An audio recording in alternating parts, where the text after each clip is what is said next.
Bonjour à tous et bienvenue pour cet épisode numéro 580 du Basket Lab, le laboratoire du jeu. Et aujourd'hui, c'est le deuxième numéro de nos bilans 2026 avec cette fois-ci les Sacramento Kings. Bilan des Kings avec Baptiste du NBA Dreamcast Show aujourd'hui, en long, en large, en travers. Et puis, comme d'habitude, pour soutenir le podcast, iTunes, Spotify, YouTube, petit like ou petites étoiles. Bienvenue dans le Basket Lab.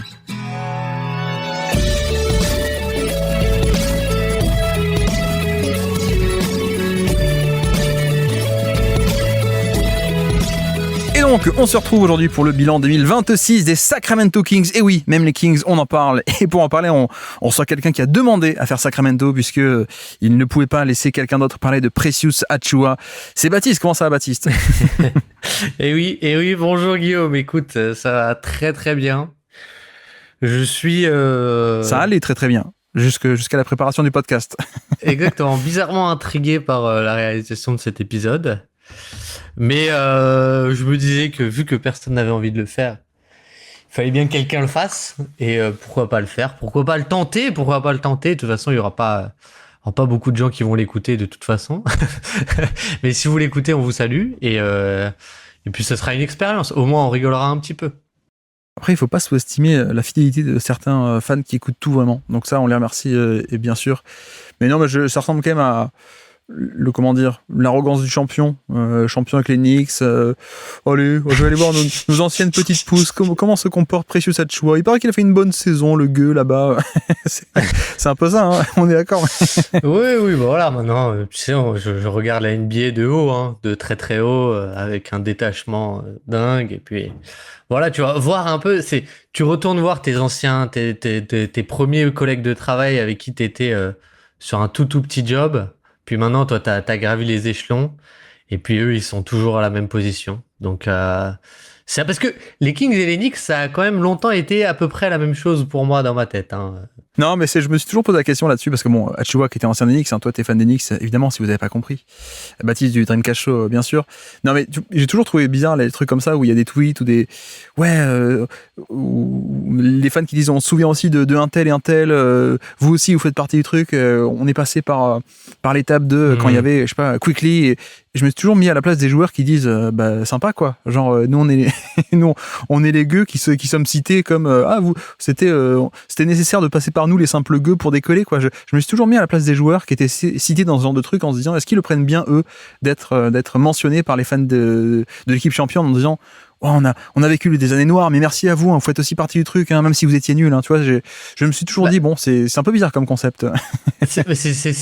Après, les joueurs mentionnés, soit c'est vraiment des joueurs nuls, genre Alonzo Trier, ou par exemple, tu vois, Quickly, c'était un peu un rayon de soleil dans la pénombre, quoi. Vraiment dans la nuit, c'était la longue nuit de Game of Thrones, quoi. Donc, je pense qu'ils sont un peu mentionnés comme ça. Mais bon, après, il y en a où tu comprends aussi plus ou moins l'attachement. Genre, tu vois, par exemple, les Nova Boys. Bon, Donte DiVincenzo, tu comprends un peu l'attachement à cette équipe.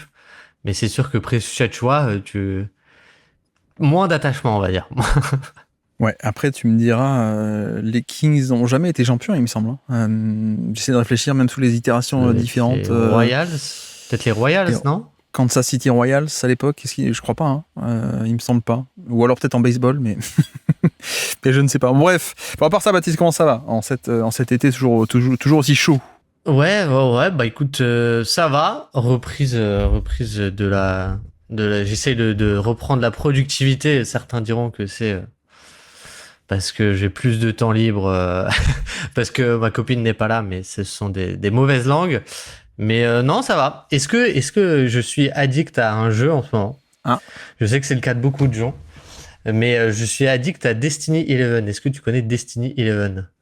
Alors, t'as pas remarqué que dans le podcast qu'on a fait ensemble il y a pas longtemps, j'ai pas capté une référence à Booba et j'ai cité Brassens. Donc non, je connais pas ton jeu. Je suis vieux, moi, Baptiste.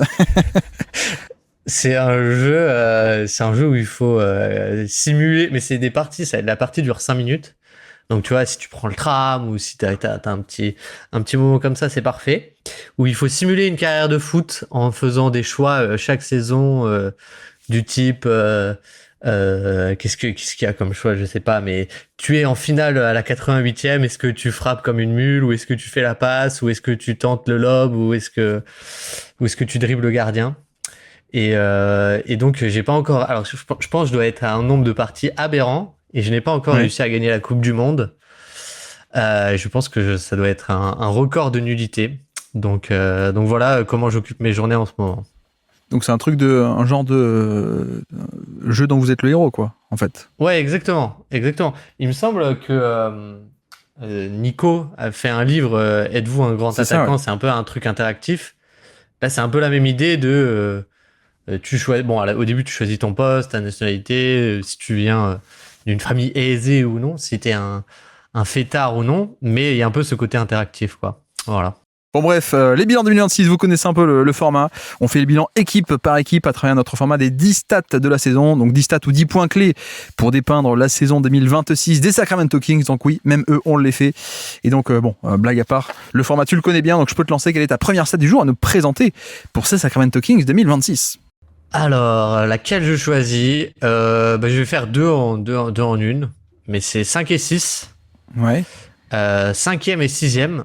Alors, c'est pas mal. Les Kings, 5e et 6e. Sauf que c'est en termes de moyenne d'âge. Donc, c'est la 5e équipe la plus âgée. 6e équipe la plus âgée, pardon. Derrière Warriors, Rockets, Clippers, Bucks et Cleveland. Ouais. Et c'est la 5e masse salariale en termes de cap utilisé durant la saison 2025-2026 dont on fait le bilan. Derrière Warriors, Wizards, Wolves et Cavs. Sachant qu'il y a des cas particuliers, par exemple, les Wizards, c'était quasiment que des contrats expirants. Ouais. Donc voilà, ce sont des chiffres de contenders, hein, clairement, on va pas se mentir. Dans les équipes, voilà, à part Washington qui est un peu une exception, bon, les Warriors, s'il n'y avait pas eu toutes les blessures, on peut dire que ça aurait été un outsider au moins. Les Wolves, demi-finale de conférence, si je dis pas de bêtises. Les Cavs, finale de conférence. Il y a les Lakers, il y a les Knicks qui sont champions. Donc voilà un peu le top 7. Et dans tout ça, tu as les Kings qui ont aussi du coup la 6e moyenne d'âge, hein, évidemment. Et là aussi, tu regardes le top 12. En gros, il y a eux et que des équipes de playoffs, sauf les Bucks, quoi, à peu près. C'est ça. Donc c'est pour dire un peu, pour peut-être que j'y vais trop fort d'entrée de jeu, mais c'est un peu c'est assez rare d'avoir un dysfonctionnement de la sorte quand même, à la limite que t'aies une grosse payroll mais que tu sois très jeune comme les Wizards, mais là t'as vraiment les deux casquettes du non-sens, quoi. Bah, disons que les Wizards, ça se comprend parce que soit c'était des contrats finissants, soit ils avaient fait des trades de mi-saison pour acquérir des stars qu'ils n'auraient pas pu avoir en free agency. Et donc les Trae Young et les Anthony Davis, donc tu prends 2 énormes contrats, mais c'est un peu des pré-agency en fait. Hein. Donc ça se comprend, l'aspect de tu gonfles un peu la masse salariale, mais voilà, c'est un cas atypique et particulier comme tu dis, alors que les Kings... donc tu dis, c'est quoi, top 5 quasiment en termes d'âge et de masse salariale, et donc ils se retrouvent au milieu de contenders alors qu'eux ne le sont pas. J'avais un truc un peu similaire, hein, mais c'est bien de commencer par ça parce que c'est quand même le plus évident, j'ai envie de dire, quand on fait le bilan de la saison. Bon, moi j'avais pris comme chiffre le net rating, hein, quasiment à moins 10, à moins 9,9, donc on est à la barre symbolique des moins 10 de net rating, donc de différentiel attaque-défense. C'est le 3e pire de NBA, mais j'ai envie de te dire, bon, la saison est tellement spéciale que ça aurait pu être une autre année le pire de NBA, mais là tellement tout le monde a tanké. Bon, 3e pire de NBA, d'accord. Surtout, c'est donc au niveau de la barre symbolique des moins 10 de différentiel attaque-défense, qui est une barre assez cata, hein, pour le coup, on peut le dire. Ils le font en étant en 26e attaque et 28e défense. Il n'y a rien à sauver, on va en parler, je pense. Mais non, mais là où je te rejoins, là où ça rejoint totalement ta stat à toi, c'est que moi, j'ai noté que c'était le plus admirable, c'est de faire ça une année où il y a un tiers de la NBA qui a tanké. Or, les Kings l'ont fait, d'être à ce point nul, 22 victoires, mais eux sans tanker. Eux, c'était pas fait exprès. Eux, ils voulaient être bons. Et je pense que c'est là où on rattrape ta stat. Alors l'âge, d'accord, mais surtout des salaires. Parce que, tu vois, c'est pas pareil. Les Wizards, où il y a que des jeunes et tu prends un gros contrat ou deux comme Paris. Mais non, là, l'équipe a été bâtie comme ça, l'équipe avec des vétérans, avec des gros contrats. Et donc voilà, je trouve ça admirable d'être à ce point mauvais, alors qu'en fait, eux n'essayaient pas. Alors que le Jazz, ça tankait, on le savait. Tu vois, j'ai noté en début d'année, on savait qu'il y avait pas mal d'équipes qui allaient tanker, qui allaient être mauvaises, mais c'était préparé, c'était le plan, et voilà, ok. Donc j'ai compté les Pelicans, même s'il y avait l'équipe un pic pour rien. J'ai noté Washington, on savait que ça allait tanker. Les Pacers, parce qu'Haliburton était blessé, ok aussi. Brooklyn, manque de talent, on est d'accord. Chicago, un peu middle Chicago, mais allez, on les met là-dedans aussi, d'accord. Et puis le Jazz, voilà. Des équipes qu'on savait, on savait qu'elles allaient être nulles ou un peu mauvaises, voilà. Ok, mais se sont aussi rajoutés en cours de route. Tu sais qu'il y a eu donc on a fini avec un tiers de NBA qui tankait. Les Warriors, post-blessure de Curry qui n'a jamais vraiment été annoncé, mais depuis janvier, grosso modo, fin de saison pour Curry, voilà. Donc les Warriors ont tanké. Dallas, c'était pas prévu 2 semaines, au moment du début de saison, mais 2 semaines après, c'était le cas avec le renvoi de Nick Harrison. Donc ouais. Dallas a tanké toute l'année quasiment. Memphis, on le savait pas, les petits sournois, mais ils ont tanké aussi en fait toute l'année et c'était prévu entre guillemets depuis le début, voilà. Et Milwaukee aussi qui est devenu cata et l'épisode de Giannis, la blessure de Giannis joue pas, enfin bref. Et donc en fait c'est là où on arrive à ce côté beaucoup payé, très vieux, très nul, même plus nul que certaines équipes qui tentaient de perdre. Donc c'est quand même assez admirable. Et j'ai envie de te dire, je sais pas ce que t'en penses, mais pour moi, ça reflète une incompétence, un manque de compétence, on peut le formuler comme ça, à tous les étages. On peut parler des joueurs où il y a un manque de talent pur qui est évident.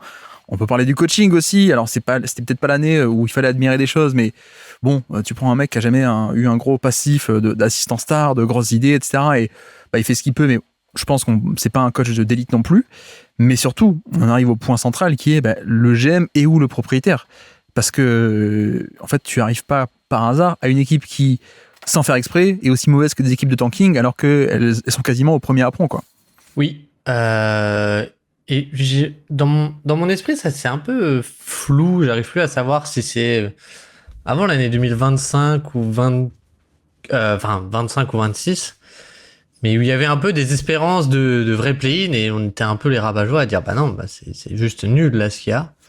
Je crois que c'était l'année d'avant et que cette année on avait tous à peu près fait le deuil, mais c'est sûr que là où c'est fou en plus, peut-être que tu avais une stat là-dessus, mais moi j'en ai pas vraiment trouvé, mais c'est que ils ont réussi en étant, parce que dans une course au tanking où il y a 10 équipes qui tankent par exemple, je sais ce que tu veux dire. C'est quand même admirable d'être le but c'est d'être la moins bonne. T'es la 3e moins bonne. Quand tu en as 10 en course, c'est quand même une belle performance. C'est-à-dire que t'as réussi malgré tout à optimiser tes chances à la draft et t'arrives à te retrouver avec le choix numéro 7. Et ça, c'est quand même fou parce qu'ils ont réussi à faire quand même 22 victoires et non pas 18 ou 17 et ils ont un peu surperformé leur vrai niveau de performance. Donc c'est ça qui est quand même un peu rigolo, quoi. Surtout, sur les 22 victoires, il y en a 10 qui arrivent après le All-Star Break. Donc la période, en fait, on est quand même censé tanker à ce moment-là, quoi, tu vois. Et le problème, alors, c'est pas pour dire, ils sont ridicules, ils ont gagné après la deadline. Ils ont aussi joué des matchs où forcément qu'il fallait un vainqueur, en fait. Et donc, en fait, c'est là où ils ont été soit un peu trop bons, soit un peu malchanceux, mais dans le bon sens, enfin dans le mauvais sens du coup. En fait, ils ont gagné contre post-deadline, contre les Grizzlies, qui intelligemment a perdu ce match. Hein. Ils ont gagné contre Dallas, voilà, qui intelligemment a perdu ce match. Hein, ils avaient compris eux. Contre les Bulls, contre les Pacers, contre les Clippers aussi de fin de saison de 14 mars. Il me semble que leur saison était à peu près, on savait que c'était un peu mort les Clippers, mais à la limite, bon, mettons-le entre parenthèses. Ils ont perdu contre le Jazz aussi, perdu contre Brooklyn, perdu contre Toronto. Gagné contre Toronto, j'inverse. Hein. Gagné contre Toronto. Bon, ça, ok, vrai accident. Donc, très bien. Et après, c'est Pelicans et Warriors, l'avant-dernier match de saison. Donc, tu vois, si tu veux, il y a aussi ce truc de... Ils ont commencé l'année en voulant être compétitifs. Parce que tu commences pas l'année avec DeRozan, Sabonis et Lavine dans leur esprit. Ils voulaient être compétitifs en 2026 comme ils l'avaient été tout de même un peu compétitifs en 2025, avec 40 victoires au port du play-in, etc. Et donc, ils commencent l'année en voulant gagner. Tu dis, ok, bon, ça se passe pas bien, tu décides de tanker. Mais sauf que même ça, ils n'y arrivent pas, parce qu'en fait, une fois qu'ils sont mis à tanker, ils ont quand même pris la moitié de leur victoire après ça, quoi. Donc, comme tu dis, ça a sans doute affecté les probas de draft, quoi. C'est ça qui est fou, c'est qu'ils ont réussi à ne rien réussir. Ça, je trouve ça quand même admirable. Et moi, il y a des, bon, je vais être un peu sarcastique, mais il y a des stats qui sont, tu sais, les records intouchables du sport, du genre maintenant tout ce que fait LeBron ou tous les records de Will Chamberlain ou tu vois, si tu vas sur d'autres sports, les 91 buts de Messi ou je sais pas quoi, machin.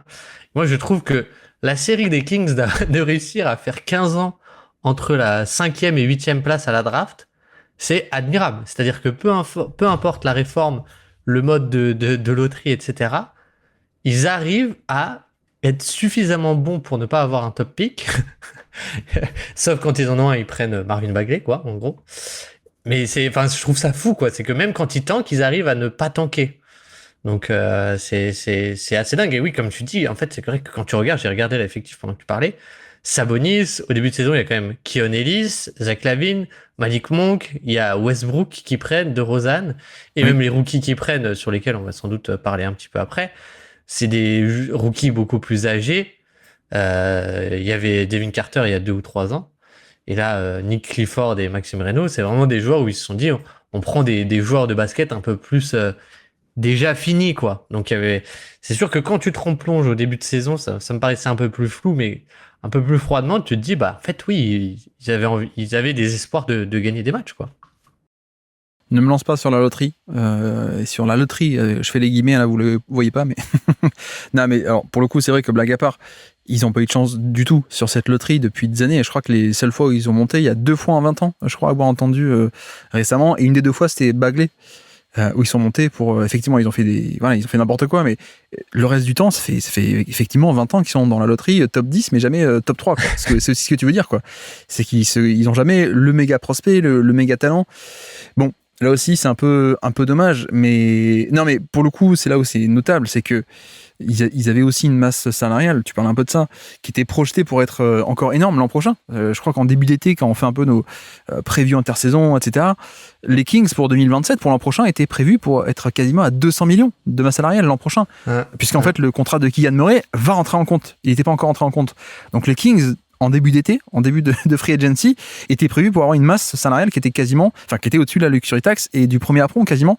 Enfin bref, c'est un peu fou. Ils ont réussi un peu à dégraisser, mine de rien, mais pas non plus de beaucoup. Ils ont coupé DeRozan cet été, mais comme dit, le contrat de Keegan Murray qui rentre en compte à 24 millions l'an prochain. Ça compense bien. Ça compense bien, voilà. Et donc en fait, la masse salariale de l'an prochain, elle est à 189 millions. Donc t'es un peu dégraissé, mais pas des tonnes, on est d'accord. Et en fait, voilà, l'effectif, et je pense que on va pas tant que ça parler de sportifs entre guillemets sérieux sur le plan collectif, on va parler d'individualité évidemment, ça on va le faire sérieusement, mais sur le fond de jeu il y a pas tant que ça à dire, je pense pas, hein. Ou alors tu me dis t'as beaucoup de trucs à raconter, mais c'est vrai que si on fait un peu le point sur cette situation salariale, Zach LaVine qui est en fin de contrat mais qui avait une option pour cette année, évidemment qu'il l'a pris, l'option elle était à 50 millions, mais le contrat n'aurait jamais dû être donné, le contrat n'aurait jamais dû être récupéré, c'est pas eux qui l'ont donné ce contrat. Bon voilà, c'est le trade de Fox, hein, on rappelle. Donc LaVine contrat finissant à 50 millions, DeAndre Hunter qu'ils ont récupéré qui est aussi un contrat finissant, Sabonis il reste encore 2 ans, mais c'est donc peut-être maintenant qu'il faut les changer, mais reste à savoir où, ça on va peut-être en discuter. Malik Monk a une player option à 21 millions pour l'an prochain, est-ce qu'il va la prendre ou pas, enfin pour 28 pardon, pour 2028, donc il y a encore 2 ans de contrat. Keegan Murray, donc 5 ans 50 millions de garantie, DeRozan qui a été coupé, et en fait ils commenceront peut-être pour 2028, donc pas l'an prochain mais dans 2 ans, à avoir un peu plus de flexibilité salariale. Mais voilà, en fait j'ai l'impression que c'est une équipe. On arrive aujourd'hui, on fait le bilan, on est en août, en juillet 2026. Mais en fait on est peut-être à l'aboutissement de cette espèce de faux cycle qu'on avait un peu prédit malheureusement. Ben ouais, mais tu sais qu'en 2023, tout le monde est un peu chaud sur ce projet. Waouh, ils font 3e de conf. Ouais, ils ont fait 3e de conf avec 48 victoires, quoi. Qui d'habitude, certaines années, tu vas même pas en playoff avec ce total de victoires. Et que sans doute ce front office qui est un peu tombé par chance sur ces joueurs-là et sur ce coach-là aussi, a voulu accélérer, alors qu'en fait, ils n'avaient pas les atouts pour, et que Fox est parti, mais parce que d'un point de vue contractuel, il avait un peu la main sur ça. Donc, bref, tout a un peu explosé. Et tu vois, comme stat, on pourrait presque dire, je sais pas si tu l'avais noté, hein, mais que les finales de l'an passé, ouais, c'est avec Haliburton. Les finales de cette année, c'était Fox d'un côté contre Mike Brown. Et donc, en fait, t'as l'impression que les Kings 2026, là, on parle un peu de l'équipe qui reste. Mais en fait, ils sont partout et ils sont surtout en finale NBA depuis 2-3 ans, quoi. Donc, donc c'est là où tu te dis, c'est les Kings, quoi.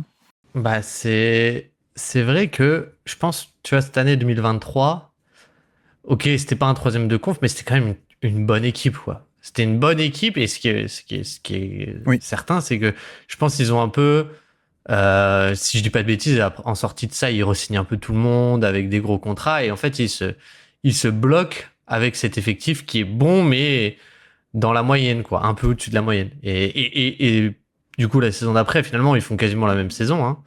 Et après, tu as le truc de la gestion des assets a été très mauvaise. Et comme tu dis, moi, c'était une petite stat que je m'étais notée, que je trouvais intéressante, mais bon, peut-être qu'il faut se la garder plutôt pour le bilan d'Enix. Mais Mike Brown, sur son cycle, a toujours eu a toujours mis un point d'honneur sur un aspect défensif, même s'il n'avait pas le personnel, c'était le rebond défensif. Et ça s'est vu avec son arrivée au Knicks, où ça a été longtemps une lacune disons que l'année dernière, avec Karl Anthony Towns, les Knicks n'étaient plus forcément élites parce que on avait des couvertures différentes, etc. Et là, d'un coup, boum, le système de Mike Brown et comment est-ce qu'on défend, comment est-ce qu'on gère, qui est au rebond, les box-out, t'es repassé top 5. Et de l'autre côté, les Kings, désolé, je suis obligé de parler des Knicks, mais je m'en excuse. Mais de l'autre côté, les Kings, donc, qui étaient 6e en 2023, premier en 2024 et 2e en 2025, Mike Brown part et boum, tu te retrouves 23e, quoi. C'était ma première stat du jour, moi aussi. Là-dessus, c'était 23. Justement, c'est le rebond défensif, donc j'y vais aussi. Alors moi, c'était pas que Mike Brown, même si en partie, mais c'était aussi pour parler de Sabonis. Je voulais aussi en parler rapidement parce qu'effectivement, mine de rien, c'est pas un bon défenseur, mais 2023, donc Mike Brown et Sabonis, 6e meilleur défensif au rebond défensif de NBA. Et en 2024, premier de NBA en protection du rebond défensif. Et même l'an passé, 2e. Et donc là, pas Mike Brown, mais surtout aussi pas de Sabonis, tu vois. Et je pense que c'est peut-être là-dessus où on voit le plus gros différentiel entre avec et sans, parce que Sabonis n'a fait que 19 matchs cette année. Donc je pense que on n'en sait rien, mais tu vois, l'an passé, il y a une moitié de saison de Mike Brown, une moitié de saison de Christie, et ça se maintient 2e meilleur de NBA. Donc je pense que c'est aussi là-dessus où on voit quand même la grosse différence de Sabonis, c'est avec une force qui est d'élite, qui est le rebond défensif notamment. Alors il y a plein d'aspects à cette défense qui est mauvaise, notamment le fait d'être donné pas mal de secondes chances au niveau du rebond offensif adverse, c'est pas bien parce que du reste, t'es mauvais au niveau de l'adresse concédée. Ils sont 29e sur 30 au niveau des tirs concédés, de l'adresse concédée à l'adversaire. Donc les tirs qui sont pris, ils rentrent en général par les adversaires. En termes de provocation de perte de balle, ils sont pas bons non plus. Donc le rebond, ils sont pas bons. Et en plus, transition, ils sont pas bons non plus. Donc en fait, t'as un peu ce côté où c'est un peu la débandade dans cette défense qui, jusqu'ici, n'a jamais été une défense d'élite, on peut le dire, mais avait tout de même pour te rejoindre cet aspect de mine de rien, il y avait quand même ce rebond défensif de Mike Brown qui est arrivé, mais aussi avec Sabonis, les deux ensemble. Tu avais un cycle de quand même 3 ans où secrètement tu étais un peu élite de ce point de vue-là. Et ça ne fait pas tout, mais ça a aidé un peu c'était un patch, quoi. Ça a aidé un peu à gagner, à gratter des possessions ou à ne pas en concéder, en tout cas relatif à la moyenne.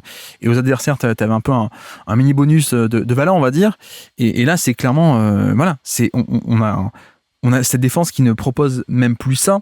Et pour le coup, Sabonis, encore une fois, qui ne fait que 20 matchs, c'est aussi, on va pas en parler des tonnes aujourd'hui parce que y a pas grand chose à dire, mais son absence s'est aussi fait ressentir de ce point de vue-là, quoi, je trouve. Oui, je pense que c'est vraiment la combinaison des deux, de avoir un joueur élite et bien l'utiliser aussi. Et c'est vrai que il y a un aspect où derrière, c'était un peu, il y avait rien, quoi. Il y avait vraiment, même à ce poste-là, il y avait des options. On pourra parler un peu plus small ball, un peu plus jeune ou voilà. Mais c'est offensif. Vrai que de ce point de vue-là, offensive, tu perds énormément. Et le dernier truc que je dirais sur cette défense, c'est que c'est vrai que c'est sans doute les possessions défensives que j'ai trouvé les plus mauvaises collectivement cette année. Je pense qu'il y a, avec les Wizards peut-être, mais je trouve qu'il y a vraiment cet aspect où, comme tu disais au début, ils essayaient de gagner des matchs au début de saison, et tu te souviens, moi je me souviens de séquences où quand t'as DeRozan, Westbrook, off-ball et Lavine off-ball qui essaye de devoir gérer un décalage. En fait, je crois que c'est contre, je crois qu'il y a un match contre Denver où au début de saison, on regardait beaucoup Denver parce que Jokic, début de saison, historique, etc., etc. Et il y a un match contre les Kings où tu te dis, je crois qu'il est un peu serré en plus, mais où les possessions défensives, c'est les pires possessions d'une équipe qui essaie de défendre, on va dire. Je pense que c'est un peu ça. Et ça rejoint un peu le thème global de c'était la pire équipe parmi celles qui essayaient de gagner des matchs vraiment, quoi.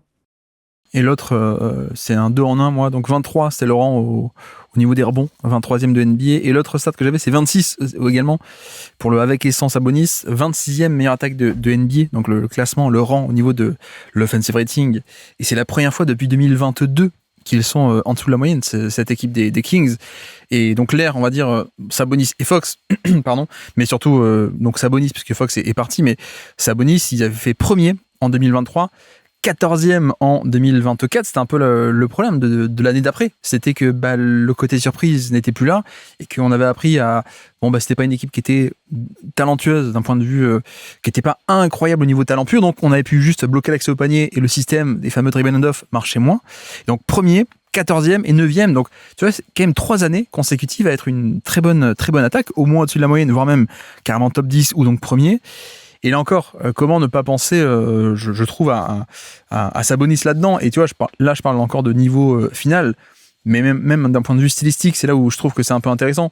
Parce qu'au niveau de 2023 et 2024, donc les années de 23 et 24, les Kings étaient top 3 en termes de distance parcourue globalement. En tant qu'équipe, les miles, alors c'est mesure américaine, hein, pardon, en termes de distance parcourue par tous les joueurs au global, top 3 de NBA. Donc, parce qu'il y avait de la transition, il y avait aussi beaucoup de mouvements sur le jeu de demi-terrain. Bon, voilà. L'an dernier, ils étaient passés 25e et en 2026, cette année, 7e pire de NBA. Donc, tu vois, on voit quand même une métamorphose entre une équipe qui bougeait beaucoup, qui courait beaucoup autour de Sabonis et qui, là, est une des pires équipes en termes de mouvement. Donc là, c'est seulement la distance parcourue. Mais pareil, au niveau des touches par match, donc avec quelle fréquence le ballon est possédé par un joueur. Donc voilà, plus tu fais tourner la balle, plus tu as de touches dans une possession et donc dans un match au global. Donc là, ils sont cette année à 396 touches par match, 396 fois par match un joueur à la balle entre les mains. C'est le 6e pire de NBA. 25e de NBA en termes de fréquence de possession, on va dire, de balles. Alors que en 2024, donc il y a 2 ans, il était deuxième de NBA. Voilà. Il était à quasiment 430 touches par match. Deuxième de NBA en termes de à quel point la balle tournait, on peut le formuler comme ça.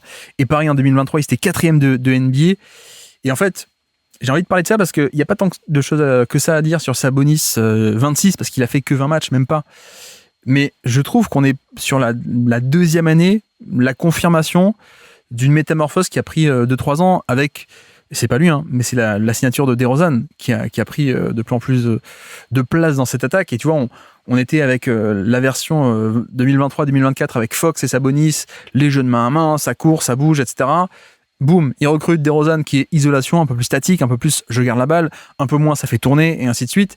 Et on a 2025 qui est un peu une année bâtarde entre les deux. Trade de Fox, DeRozan qui schématiquement vient un peu gratter sur Sabonis, etc. Et là, Sabonis n'est plus là et on voit que tout s'est effondré. Tout ce qui était bien. Et je parle même pas d'à quel point les tirs sont rentrés. Je parle même pas à quel point il y a des rebonds qui ont été grattés, des pertes de balles, tu vois. Je parle même pas de ça. Ne serait-ce que sur, globalement, stylistiquement, la balle tourne moins, les joueurs parcourent moins de distance. Et ça, pour moi, c'est l'effet Sabonis. Donc, le contraste ne pourrait être plus grand que par ces chiffres-là, à mon sens. Ouais.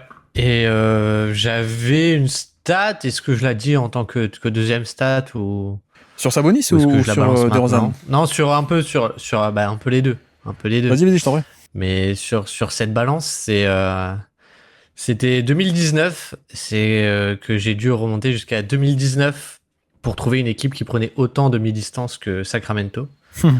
Donc, on est back to the future. 43,2% de tirs à mi-distance pris parce que c'est vrai que là, tu as eu la double casquette avec Russell Westbrook aussi qui en prend quelques-uns. Mais voilà, globalement, tu as une équipe qui, si tu regardes les joueurs, t'avais DeRozan qui a pris 73% de mi-distance. Maxime Reynaud, dont on parlera, qui prend aussi pas mal de mi-distance, mais plus sur du flotteur. Lavine qui, quand il a joué, en a pris énormément.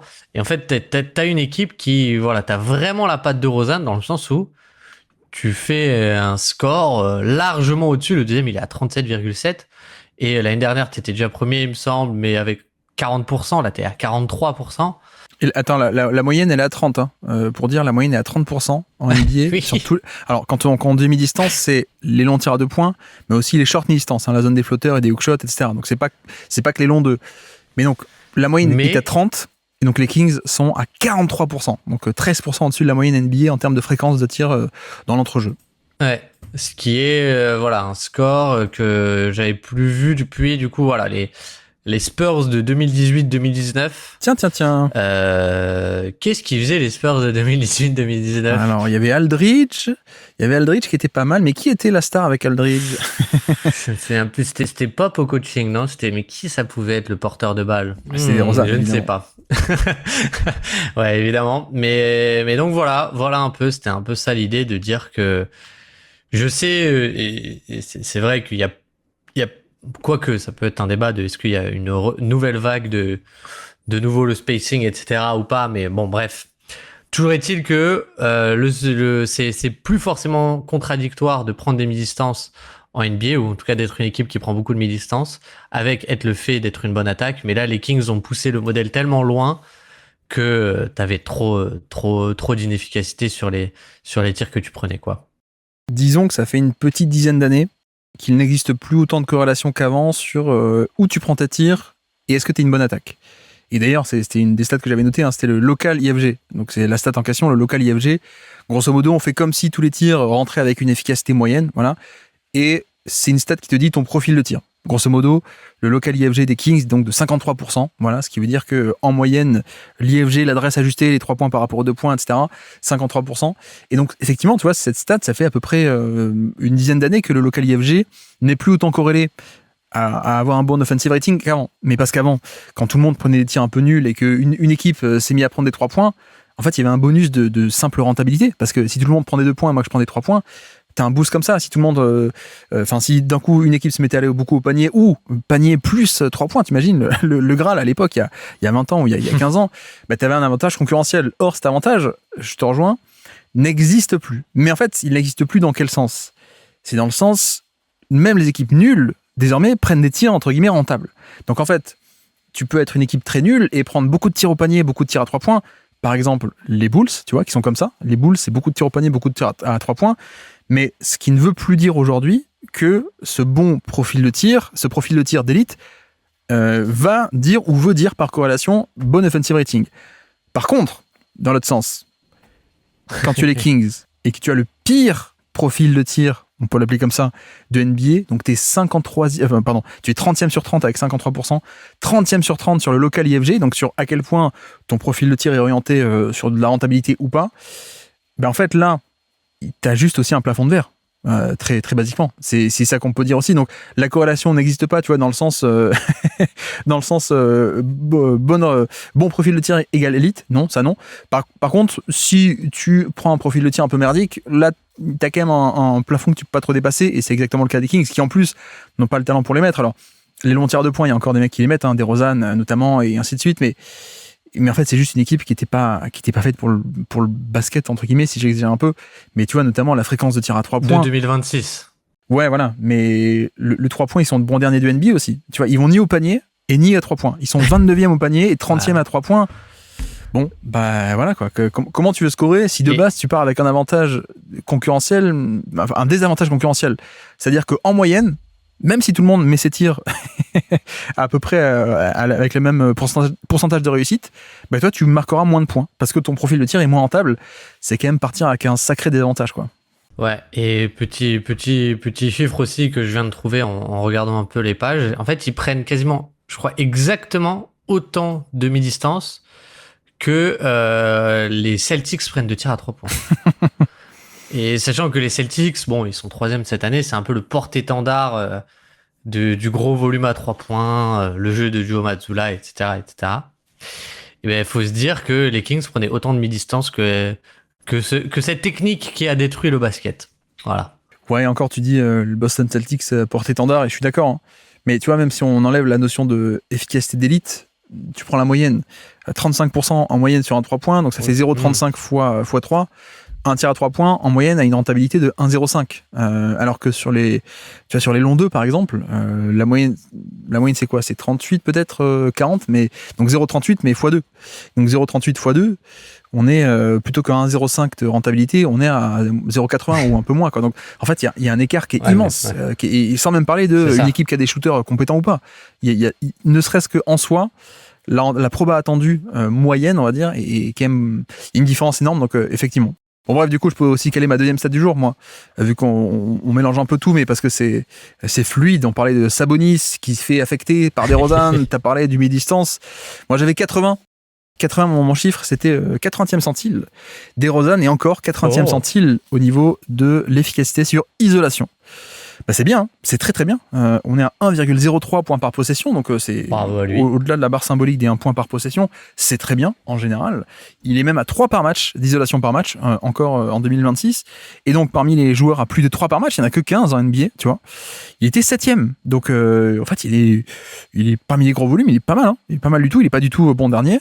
Plus, je te rajoute aussi le fait que, bon, c'est un peu inclus, mais notamment 47% d'efficacité sur les longs tirs de points. Donc voilà, mais d'ailleurs au passage, tu vois, 47% sur les longs 2, 0,47 x 2, hein, ça fait même pas 1 point par possession, au passage. Alors que, bon bref, on est encore en dessous d'un... moyen, c'est 1,05. Voilà, catch and shoot moyen d'un role player, c'est 1,05 et DeRozan qui est élite sur les pull-up à 2 points, c'est moins que ça. Bref, non mais alors, voilà, donc 80e centile au niveau d'isolation, en termes d'efficacité, il met 47% de ses longs 2, c'est génial. Sur les longs 2, on commence à considérer qu'autour des 40%, c'est bien, voire très bien.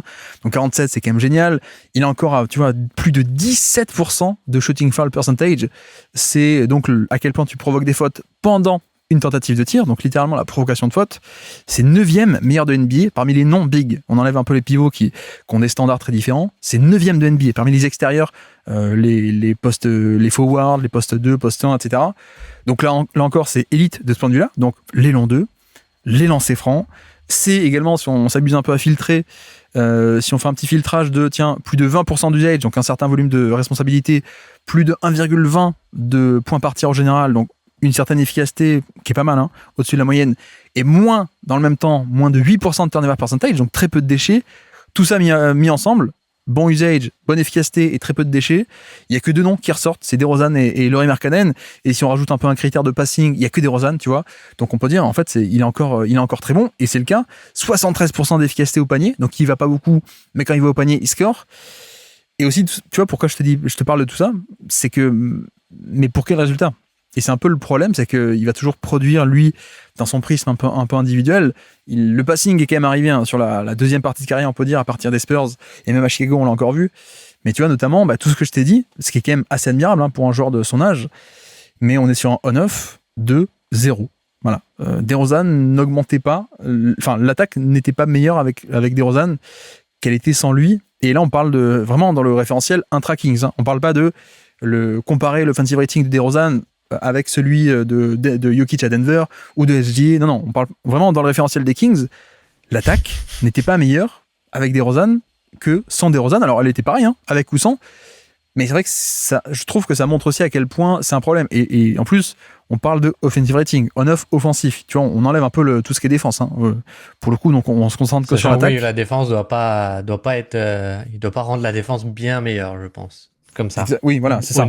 Le net rating, je veux dire, net rating attaque et défense serait encore pire peut-être. Mais tu vois, moi c'était aussi pour montrer un peu ce contraste entre entre impact et talent, comme parfois j'aime bien le dire. Mais non, mais ce côté où DeRozan est un peu le symbole le plus caricatural, le plus poussé de ce modèle de joueur qui va mettre des points, mais sans trop de synergie, parfois collective, sans trop porter l'équipe. Et tu vois, on peut dire oui, mais attends, en même temps, l'attaque avec DeRozan, elle n'est pas bonne. Le offensive rating avec DeRozan n'est pas bon parce que les joueurs n'ont pas de talent à côté. Oui, mais quand il sort du terrain, il y a aussi des joueurs sans talent dans ces Kings. Et pourtant, elle est pas bien pire, tu vois, cette équipe, sans lui. Alors que tu dis, mais il est 80 centièmes centile, donc mieux que 80% des joueurs NBA. Isolation, il met les longs 2, il est génial, élite encore au niveau de lancer franc. Et tout ça pour quel résultat? Ouais, pour citer un grand philosophe français qui a mis Jalen Tyson 17e de son top 25 des moins de 25 ans, mais qui parlait de Banchero et qui disait que en fait l'efficacité ou l'inefficacité, c'est un peu la face visible de l'iceberg. Et c'est un peu la même chose avec DeRozan. Et je trouve que dans ces Kings-là, où t'avais quand même une attaque qui tournait pas si mal les années dernières, je crois que voilà, t'as dit 9e l'année dernière, c'était pas si mal, et bien sûr premier en 2023, etc. En fait, c'est un joueur qui a tellement peu de synergie et qui est bon dans ce qu'il fait, mais il fait de l'isolation, ça reste que de l'isolation ce qu'il fait, donc faut vraiment être élite de chez élite pour avoir un certain intérêt à le faire, et si tu fais que ça, qu'est-ce que tu crées, etc. Et je pense que c'est un peu ce qu'on voit là, c'est que t'as vraiment un joueur comme dit qui n'a aucune synergie avec les autres, je trouve, et un rayonnement off-ball qui est clairement négatif. Et donc, en fait, c'est ouf parce que c'est la meilleure version de lui-même qu'on pourrait avoir actuellement, mais ça reste une version qui a pas une valeur non plus de dingue, quoi. Mais tu sais, dans ce genre de cas, il y a toujours beaucoup l'argument qu'on nous renvoie à la figure. Ouais, non, mais c'est stat versus eye test dans ce genre de cas. Je vais pas aller citer Jalen Brown, même si DeRozan était un peu comme Jalen Brown à l'époque, hein, dans son prime. Mais tu vois, on ressort beaucoup le eye test versus stat. Là, t'es d'accord que je t'ai cité des stats qui étaient fantastiques et que là où nous on vient nuancer, bon, il y a le on-off, c'est le eye test. Mais c'est le eye test, c'est sur l'aspect tactique en fait. Et c'est là où je pense que pour moi, c'est une des pires décisions qu'on a eues depuis 10 ans de ramener DeRozan là-dedans. Je pense que les Kings en ont fait d'autres. Hein. Échanger Haliburton contre Sabonis, bon, moi, bon, ok, c'est catastrophique. Mais bon, une fois que tu as cette équipe-là, virer Mike Brown et faire le choix de Mike Brown plutôt que De'Aaron Fox quand tu connais le conflit, et bon, là encore contestable, mais ramener dans cette équipe qui n'était pas élite, mais qui était quand même très sympathique et qui avait schématiquement et stylistiquement sa façon de fonctionner qui était quand même bonne, voire très bonne, tu es venu rajouter peut-être le pire fit possible all-time. C'est-à-dire que tu avais une équipe de jeu de main à main et qui tournait autour d'un mec héliocentrique comme Sabonis, et tu rajoutes un mec qui a besoin de la balle, qui n'a pas de jeu off-ball, qui n'a pas de jeu off-ball même en statique, hein, de catch and shoot, qui défend pas aussi, donc ça va pas aider. C'était le pire fit possible, et on est 2 ans plus tard, et 2 ans plus tard, on fait, tiens, le bilan individuel de DeRozan est toujours aussi bon, mais l'impact pas. Et donc c'est là où le côté, tu vois, eye test versus stat, bah non, en fait, c'est tactiquement que là on vient le critiquer, quoi, pour le coup. Mais après, si on fait un peu le bilan de son année, je pense que c'est peut-être pour ça que DeRozan, dans un rôle très spécifique, désormais dans le futur, on sait pas on sait pas encore où il va signer. Hein. Mais tu me dis, il va signer au minimum à Miami pour jouer 20 minutes par match et mettre des isolations, et en playoff, il fera un match à 24 points, et il fera gagner un match de playoff au premier tour 2027. Tu vois, ça m'étonnerait pas, et presque ça serait beaucoup mieux. Et c'est presque en un sens pas mal qu'il l'ait coupé cet été. Alors ils n'ont pas pu le faire avec Lavine, parce que Lavine était à 50 millions carrément, donc bon, le buyout aurait été quand même énorme. Mais ils l'ont fait avec DeRozan qui était à 20 millions et quelques. Et presque j'ai envie de dire, bah tant mieux, parce que ce même joueur qui dans ce rôle majeur ne nous plaît pas depuis 20 ans, peut-être 15 ans, bah, peut-être que dans un rôle très précis et minutage très limité, ça peut de nouveau être relativement intéressant, je pense, parce que voilà, c'est comme je sais pas si tu suis le baseball, c'est un closer, quoi. Tu lui files le ballon, s'il faut aller en isolation, il va y aller, au niveau des lancers francs, il peut y aller. Enfin, tu vois, c'est quand même fou de se dire que c'est un mec qui est plus efficace que la moyenne, alors que 73% de ses tirs sont dans la mi-distance. Je répète, 73%, et je vais pas te mentir, je n'ai pas eu le temps de chercher jusqu'à de quand dater le dernier joueur qui était à 73% de fréquence de tir en mi-distance. C'est totalement fou, et en fait, j'arrive même pas à penser à des noms de tiens, qui depuis 10, 15 ans ou 20 ans a tenté littéralement 3 tirs sur 4 de son répertoire qui était dans la mi-distance. J'ai même pas un nom en tête à te proposer. Tu vois, je pense que même un mec comme Aldridge, pas du tout, même Rudiger, je sais pas. Donc je vais essayer de faire des recherches, je verrai si au montage je trouve et je rajoute, mais c'est quand même assez fou. Mais c'est aussi pour dire à quel point ce mec-là a un plafond de verre de rentabilité, parce qu'il prend 75% de ses tirs dans cette zone de l'entrejeu qui est pas rentable, et pourtant il est plus efficace que la moyenne au global, mais parce qu'il est tellement bon sur les longs tirs de poing, sur les lancers francs, quoi. Ouais, c'est ça montre quand même que il est bon dans ce qu'il fait, quoi. Il est bon dans ce qu'il fait, mais je sais pas.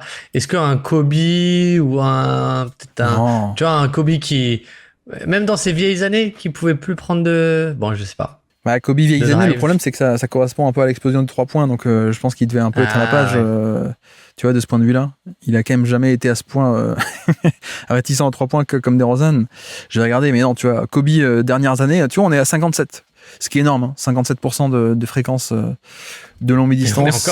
On est encore tellement loin des 73, quoi. C'est fou. Ouais, c'est ça. Ah, tu me diras, Kobe en 2012, 61% en 2012. Mais on est pré-explosion de 3 points, 2012. Hein, donc, bon. Non, mais ça, ouais, il faudrait chercher. Mais un extérieur qui prendrait autant de tirs depuis la mi-distance en termes de fréquence relatif à son propre jeu, c'est quand même assez étonnant. Donc voilà, fin de l'ère DeRozan, qui a peut-être, mine de rien, un peu scellé le sort de cette équipe qui était sympa. L'équipe de Mike Brown, l'équipe de la Princeton Offense. Tiens, Ils ont gagné le titre comment cette année, les Knicks, Baptiste? C'est pas avec des séquences où on avait 4 en mode Princeton Offense? Est-ce que ce serait pas en plus comme ça qu'ils n'ont pas un peu réussi à retourner l'équation de leur attaque? Je ne sais pas, mais peut-être. Potentiellement, hein, mais bon. Faudrait que je retourne voir des matchs. Peut-être faudrait que je retourne voir le match 4 des finales, par exemple.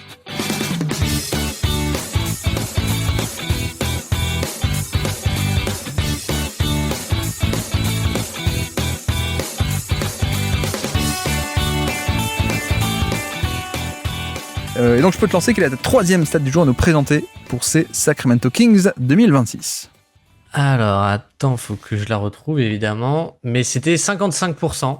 Je l'ai. On va rester un petit peu dans le thème, mais on va un petit peu changer. Cocorico, non? C'est le Cocorico Time. C'est la réussite sur les short mi-distance, du coup, de Maxime Reynaud. Donc Maxime Reynaud, rookie du second tour, si je ne dis pas de bêtises. Oui. Donc qui s'est fait un peu une place sur la deuxième partie de saison, quand même quasiment 2000 minutes, 1885 minutes. Donc c'est vraiment pas mal. Et 55% sur les short mi-distance, donc les flotteurs. C'est vraiment excellent. C'est 86e centile, mais c'est des scores dans lesquels c'est un peu là où Hartenstein tourne depuis toute sa carrière. Et c'est un peu pas dire, c'est un des emblèmes un peu des joueurs qui ont un vrai bon flotteur, voire même c'est mieux que ce que fait Hartenstein en carrière. Donc c'est vraiment pas mal. Et déjà on peut commencer là-dessus, c'est que ça montre quand même que le garçon a quand même un très bon toucher. Oui. Et alors je t'avoue que j'ai pas la même du coup. Moi 55% c'était la fréquence de short mi-distance. Donc en fait il prend 55% de ses tirs dans cette fameuse zone de la short mi-distance que d'habitude j'appelle la zone des flotteurs, mais là on peut pas l'appeler comme ça parce qu'il n'y a pas que des flotteurs justement. Il y a aussi, je pense, un peu le répertoire de post-up avec des hook-shots notamment, etc. Donc tu vois, c'était encore un qui s'inscrivait dans cette équipe des Kings et qui prenait beaucoup de tirs, non pas sous le panier, mais autour du panier. Et dans la mi-distance en général, et c'est pas le seul, hein, notamment au niveau des pivots, qui prend beaucoup de flotteurs et de hook-shots plutôt que de tirs au panier. Et en fait, tu vois, on est à 55% de fréquence autour du panier en termes de tirs, contre à peine 33% de ces tirs qui sont sous le cercle directement, et pas trop de jump shot. Mais là où je te rejoins, c'est que il y a également donc pas mal d'indicateurs qui ont l'air de nous dire toucher de balle, quoi. 55% d'efficacité sur la zone flotteur et hookshot, 60 combien j'avais noté aussi, quasiment 80% en lancer franc, il me semble, 78, ouais, c'est ça. 78, ouais. Et au-delà de ça, le répertoire aussi dans cette zone, quand tu vas voir un peu ses tirs, tu vois, c'est pas que des flotteurs ou des push shots où il est totalement libre et c'est un peu toujours le même, un peu mécanique, un peu robotique à la Jason Thompson, tu vois, pour citer un grand Sacramento King. Mais il y a un répertoire qui est assez varié et le fait qu'il puisse tenter pas mal de tirs très différents dans cette zone montre aussi un certain doigté et à quel point il est aussi à l'aise dans cette zone-là, en fait. Ouais, et en plus, je crois que c'est lui-même qui en avait parlé, je l'avais vu passer sur les réseaux, où il disait que c'était vraiment un spot où il avait compris que c'est là où il devait faire son beurre un peu en NBA parce que c'est pas le plus aérien, ça va pas être une menace de lob, etc. Oui. Donc c'est assez intéressant de voir qu'il y a un vrai savoir-faire. Et c'est vrai que bon, c'est mignon, mais je pense qu'on sera d'accord pour dire que l'idée c'est de se dire bon, s'il y a ça, est-ce qu'il n'y a pas l'idée de développer un vrai tir à 3 points d'ici quelques années. Après, c'est un joueur qui est vachement plus âgé que les rookies normaux, puisque c'est quand t'arrives aux Kings, en fait, t'as tout de suite 50 plus. Mais non, mais il est 34% sur un pas si gros volume, mais ce qui est intéressant, du coup, peut-être que ça sort du cadre de cette saison, mais c'est qu'à Stanford, du coup, sur ces 2 dernières saisons, il était aussi à 78% au lancer franc. Et il était à 35 ou 36 et 35% à 3 points. Mais surtout, c'est la dernière saison, celle juste avant sa draft, où il prend un vrai bon volume à 3 points. Il en prend 5 par match, 5,5 par match. Quasiment 200 sur l'année, ce qui est un bon échantillon, hein, pour le coup, quasiment 200 sur l'année. C'est pas un échantillon génial, mais 200, c'est pas mal, quoi. C'est pas comme cette année où il en a pris 60, 70, quoi. C'est ça. Et donc, il y a un peu l'idée de se dire, bon, il a peut-être eu un peu de mal avec la ligne à 3 points qui est un peu plus éloignée, ou je sais pas, peut-être que c'était une consigne, ou peut-être qu'il voulait vraiment se focus sur ce short mi-distance. Je ne sais pas exactement les raisons, mais toujours est-il que je trouve que ce qui est intéressant avec lui, c'est ce potentiel de joueur offensif qui, en plus moi je déteste pas le passing, mais surtout qui pourrait être un stretch five, quoi.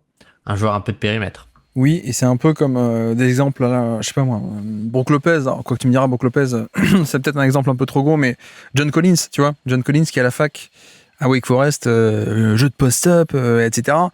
Et en fait, en NBA, en tant que prospect, il était intéressant, mais pas pour le post-up en soi, mais pour ce qu'il montrait pendant le post-up. C'est-à-dire des appuis légers, du footwork, et donc le fait d'être coordonné sur les appuis, avec avoir un bon footwork, ça pouvait se transposer, et ça s'est transposé dans d'autres domaines du jeu, notamment rouler au panier, la pose d'écran, etc. Et également pour le toucher de balle. Et tu vois, John Collins, en NBA, il fait pas tant que ça de post-up, hein, mais comme sur ses post-up de fac, on voyait du toucher, il a pu construire un jump shot. Et je te rejoins que c'est peut-être ce qui pourrait le faire changer de dimension. Parce que clairement, on a quelqu'un qui est pas ultra aérien, mais qui s'en sort pour l'instant avec pas mal de touchés autour du panier, qui a aussi été bien servi par Westbrook cette année, qui l'a quand même bien mis en position, et c'est très cool. Mais clairement, en fait, on pourrait passer d'un joueur qui sera un finisseur intérieur pas mal du tout à, d'un coup, tiens, si avec ce toucher de balle qui a l'air d'être là, pardon, et un toucher très bon de base, qui est donc la fondation principale à un jump shot, si tu arrives à construire une mécanique et ou à confirmer celle de Stanford, ça peut changer à clairement un profil plus complet et être toujours en tant que finisseur. Hein, tu vois, cette année, il était pareil, 82% de panier assisté. Donc, on s'attend pas encore à de la grosse création, mais un finisseur qui fait raquette et 3 points, c'est quand même de suite doublement plus intéressant que si il est juste obligé de poser un écran et de rouler au panier. Ouais, complètement. Et il y a aussi ce côté, je pense, qui peut être intéressant avec lui, un peu aussi un peu au périmètre, tu vois, sur des mains à main, des petites choses comme ça. Je pense que ça peut vraiment être intéressant. Et tu te dis, bon, bah, si tu fais un main à main avec un non-shooter, c'est un moyen de l'utiliser. Mais si il peut tirer à 3 points, ça aussi, ça décuple un peu tes possibilités. Et tactiquement, ça peut être vachement intéressant. Bon, après, est-ce que cette attaque de main à main va rester à Sacramento ou pas, c'est une autre question, et comme dit, on l'a beaucoup moins vu cette saison déjà. Mais voilà, et c'est vrai que c'est important que ça devienne un joueur offensif qui a une vraie plus-value ou un vrai impact sur son attaque, parce que c'est vrai que du côté de la défense, on est sur un joueur qui va être, bah, tu retrouves un peu le joueur qu'il est, c'est-à-dire que c'est pas le plus mobile et c'est pas le plus aérien et c'est pas le meilleur protecteur de cercle non plus, quoi. Donc Non, même si, tu vois, il faut quand même le citer, les stats de protection de panier, je surveillerai. Parce que cette année, je crois il est au niveau moyen de. Enfin, en termes de perte d'efficacité infligée au panier, il est à 0, quoi. Donc, les oui, il est adversaires. ouais. En fait, Pardon, les il est adversaires pas shootent plus 10, bien, quoi. aussi bien face à lui que face à un autre, mais il n'est pas en positif comme peuvent être certaines saisons de Jokic, de Vucevic ou de mecs comme ça, où en gros les adversaires shootent 10% mieux face à lui que contre lui. Donc, tu vois, je me dis, bon, on verra, parce que petit échantillon évidemment pour l'instant, et puis il était à côté parfois d'autres joueurs qui étaient très cool. Donc, tu vois, quand peut-être que lui contestait un tir, il y avait Dylan Cardwell ou je sais pas qui était à côté qui aidait à contester, peut-être, mais à surveiller, parce que c'est quand même un mec qui est très grand, quoi. Il fait 7'1 ou 7'2 de taille. Ouais. Donc, en fait, je pense pas qu'il puisse devenir All Defense ou quoi que ce soit. Mais je pense que il peut peut-être atteindre un niveau de protection de panier. Bah, tu vois, un mec comme Vucevic, je trouve que au final, il est devenu assez fonctionnel dans l'aspect de intelligence off-ball, le bon placement, positionnement. Alors, ça va pas être la folie, hein. Défensivement, on est d'accord, hein. Une défense de Vucevic. Je pense qu'un mec de cette taille peut arriver, avec le cerveau et la taille, à faire des trucs intéressants. Donc, je surveillerai d'un coin de l'œil. Mais on est d'accord que c'est pas sa carte maîtresse. Ce que tu voulais dire, c'est ça, quoi. Oui, c'est ça, c'est que au mieux, je pense que ce sera jamais le pire défenseur du NBA, mais ce sera jamais le meilleur non plus, quoi. Au mieux, ce sera un joueur un peu moyen plus, parce qu'il reste quand même très grand, et tu peux avoir un aspect dissuasif si t'es bien placé. Et je pense que le cerveau fonctionne plutôt bien avec Maxime Reynaud.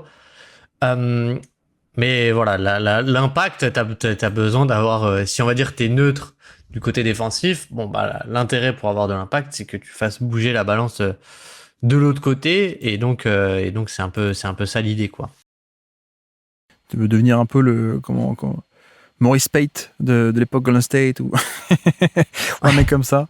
Non, mais pour de vrai, dans une très bonne équipe, un peu le backup 4 ou 5 qui peut rentrer, faire 20 minutes de très bon niveau offensif et voilà quoi. Un peu ce profil-là. Ah. Et alors, moi, j'avoue que ce qui m'intrigue un peu, c'est le passing. Parce que, ce qui est marrant, c'est que c'est une tronche. Hein, tu vois, il était au lycée Henri IV et en plus, il est à Stanford. Il faut savoir que Stanford, ils donnent pas des bourses comme tout le monde en NCAA. Ils font pas venir des gens juste pour les bourses sportives. Hein. Et même pour les bourses sportives, vous faites un peu une tronche. Donc, voilà, passer par Stanford. Mais c'est vrai que tu vois, on est sur la carrière à Stanford, une assist par match en moyenne, même pas. Je crois un peu au-dessus. Là, on n'a pas vu des tonnes non plus de dribble and off, mais à quel point est-ce qu'il peut le faire, tu vois? À quel point est-ce qu'il serait capable un peu de déverrouiller son jeu? Et ça pourrait changer pas mal de choses, parce que si t'es juste un peu une menace de, comment dire, un partenaire de pick and roll qui pose l'écran et qui roule au panier, c'est très bien. Mais si en plus tu peux aussi être un opérateur de dribble and off, ça peut être intéressant, d'autant plus qu'on sait que il n'y a pas besoin non plus d'être un passeur de génie pour opérer là-dedans. Moi, je reprends toujours l'exemple de Stan Van Gundy qui, d'un coup, dit à André Drummond, bah tiens, toi, tu seras rien en attaque, t'as pas de shoot, fais des jeux de main à main. Et on s'est rendu compte que, bah tiens, Drummond, c'est pas du tout un bon passeur, mais il peut. Et ça, c'était il y a 10 ans. Et ça, cette leçon, on la sait, on la connaît. Et pas mal de joueurs peuvent être des bons opérateurs de dribble and off. Ça ne requiert pas une créativité, tu vois, un passing à la Jokic ou autre, quoi. Donc, ça serait aussi intéressant de voir où est-ce qu'il peut tomber, entre guillemets. Alors, il va peut-être rester à Sacramento, mais dans quel Sacramento est-ce qu'il peut atterrir et quel rôle pour l'an prochain? Parce que là, avec Westbrook qui tenait beaucoup la balle, DeRozan, bon, ok, mais quid de l'an prochain? Quid de son rôle? Mais je trouve qu'il y a plein de pistes intéressantes chez lui, tu vois. Le côté, est-ce que la défense peut être moyenne ou moyen bon par moment, avec la taille au panier? Est-ce que le passing peut pas ajouter pas mal de valeur? Est-ce que aussi, on peut pas en plus avoir un peu de jump shot, comme tu dis, avec ce toucher de balle qui pourrait donner un jump shot in fine? Il y a pas mal de pistes intéressantes, et en l'état, on a quelqu'un qui est pas athlétique du tout, qui est pas un athlète explosif ou quoi que ce soit, mais tu vois, ne serait-ce que par le toucher, sur le côté poste d'écran et roulé au panier, donc ce qu'on appelle le rollman sur pick and roll, 1,10 points par possession, c'était 50e centile. Donc sans qualité athlétique d'ultra élite, il était au niveau moyen de NBA sur à quel point est-ce qu'il peut finir les actions en tant que finisseur de pick and roll, poste d'écran et roulé au cercle. Donc j'avoue que c'est intéressant. C'est intéressant, et c'est un choix du deuxième tour qui, comme tu dis, hein, comme c'est un choix des Kings, forcément qu'il était déjà beaucoup plus vieux, quoi. Ouais, et je pense que ça a un peu, ouais, justement aussi joué avec le fait qu'il apprivoise son corps. Je pense que c'est quand tu fais 7-1, tout le monde n'est pas Victor Wembanyama et a une fluidité et un contrôle du corps dingue à 19 ans. Donc il y a rien d'anormal là-dedans.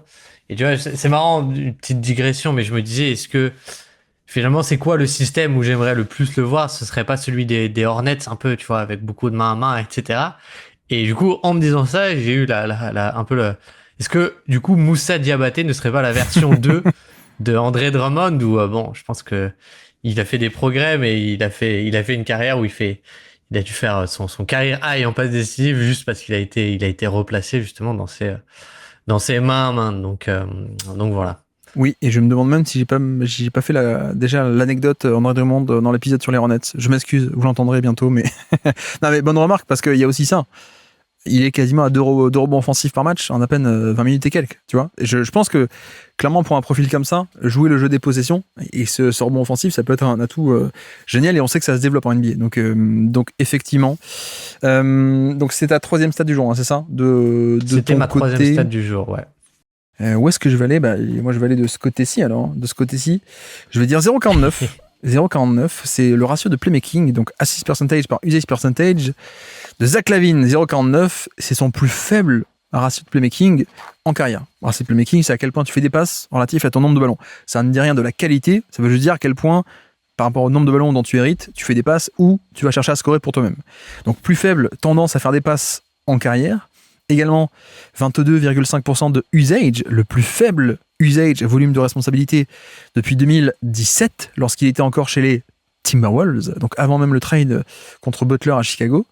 65% de paniers assistés, le plus faible total de sa carrière, là encore, enfin, le plus gros total de sa carrière, donc il n'avait jamais été autant assisté par autrui, donc des tirs créés par autrui, que cette saison, et donc plus faible en carrière, et même pour monter dans les 60%, il faut revenir encore une fois à 2017. Donc depuis qu'il est arrivé à Chicago et donc un peu aux Kings, l'an passé, c'était beaucoup plus créé par lui-même et pour lui-même, voilà. Et puis, même plus spécifiquement au niveau des 3 points, tu vois, on est remonté à quasiment, j'exagère un peu, mais 80% de paniers assistés à 3 points, avec 78. Mais, et là, c'est quand même un truc assez notable, parce que c'est là encore son plus haut pourcentage de paniers assistés depuis 2017, encore une fois, donc depuis l'époque où il était role-player chez les Wolves. Mais c'est notable parce que de 78%, presque 80%, l'an passé, et les années Chicago, on était à 50%. C'est quand même intéressant de voir que, au global, tu as compris le thème, c'est que il fait moins de passes, mais parce qu'il a aussi moins d'utilisation, il est beaucoup plus assisté, beaucoup moins créateur. Et même au niveau des 3 points, alors que c'est un mec qui est capable de prendre pas mal de pull-up à 3 points depuis pas mal de temps, là, cette année, il a simplement été utilisé en catch and shoot. Voilà, pour un peu résumer. Et en même temps, l'autre stat que j'ai un peu envie de lier, c'est 1200 minutes. Et même sur ces 1200 minutes, comment les juger ? C'est un peu le dilemme de ce podcast aujourd'hui. Quand on fait le bilan, c'est comment est-ce qu'on va évaluer les 1200 minutes ou les 1000 minutes de un tel ou un tel dans ce contexte très, très bizarre. Mais je trouve ça quand même assez intéressant de voir que y a quand même un espèce de déclassement de Zach LaVine. Et pareil, au niveau à quel point est-ce qu'il touche la balle par match, tu vois, 51 touches par match en 2026. L'année d'avant, c'était 61. Et le temps de possession, il a non pas doublé, mais réduit de moitié. Il passait plus de 4 minutes et quelques avec la balle entre les mains. En temps total cumulé par match l'an passé, c'est tombé à peine à 2 et quelques, 2,5. Donc, on a vraiment cette version de Zach LaVine qui est sur le terrain, mais qui est moins utilisée. Mais le problème, c'est qu'il est encore payé comme 50 millions l'année, donc encore comme une star de création. Et l'autre problème, c'est que il a pris l'option. Il a pris son option à 50 millions. Ce qui est dommage, parce que je pense qu'on aurait tous... je crois que toi et moi, on l'aime un peu plus que la moyenne sur certaines qualités, notamment de shoot, qui est vraiment d'élite ou de trucs comme ça.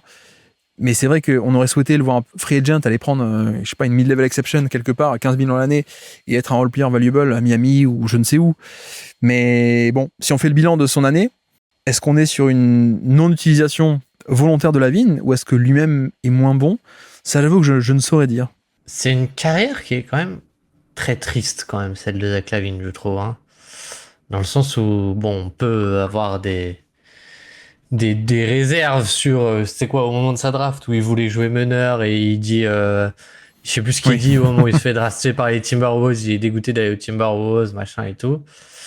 Mais c'est clair que depuis, c'est que des contextes. Je crois que pendant un moment, ça a été le recordman du joueur qui a le plus de matchs sans avoir joué un match de playoff, jusqu'à qu'il les joue avec Chicago, si tu dis pas de conneries. Ce qui pour moi compte encore, hein, parce que faire une série 1-8 avec Chicago début 2020, c'est comme si t'avais pas joué le playoff, en vrai.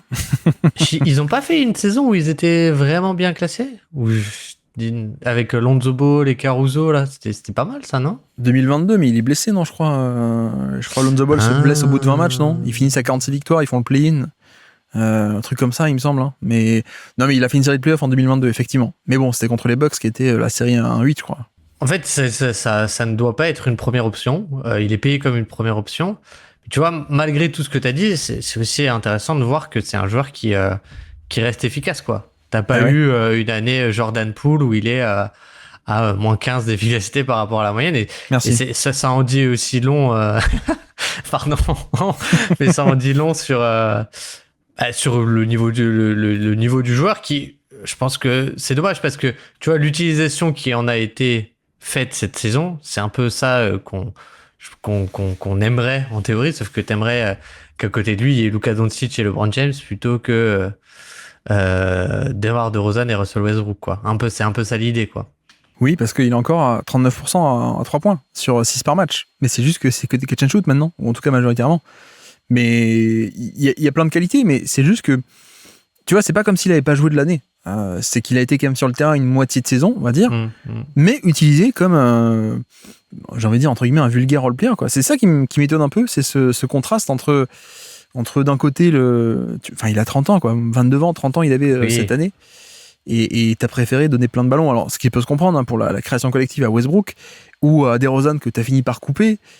Enfin, je sais pas, ou alors ils se disent, le cas est vraiment à ce point trop désespéré, on pense que c'est impossible de monter sa cote, entre guillemets, et de l'échanger, donc on n'a même pas besoin de ne dépensons pas d'argent et d'efforts à le faire, quoi. À lui donner des ballons, à le booster. On l'utilise juste pour sa qualité qui se maintient depuis le début, c'est-à-dire le 3 points et le spacing.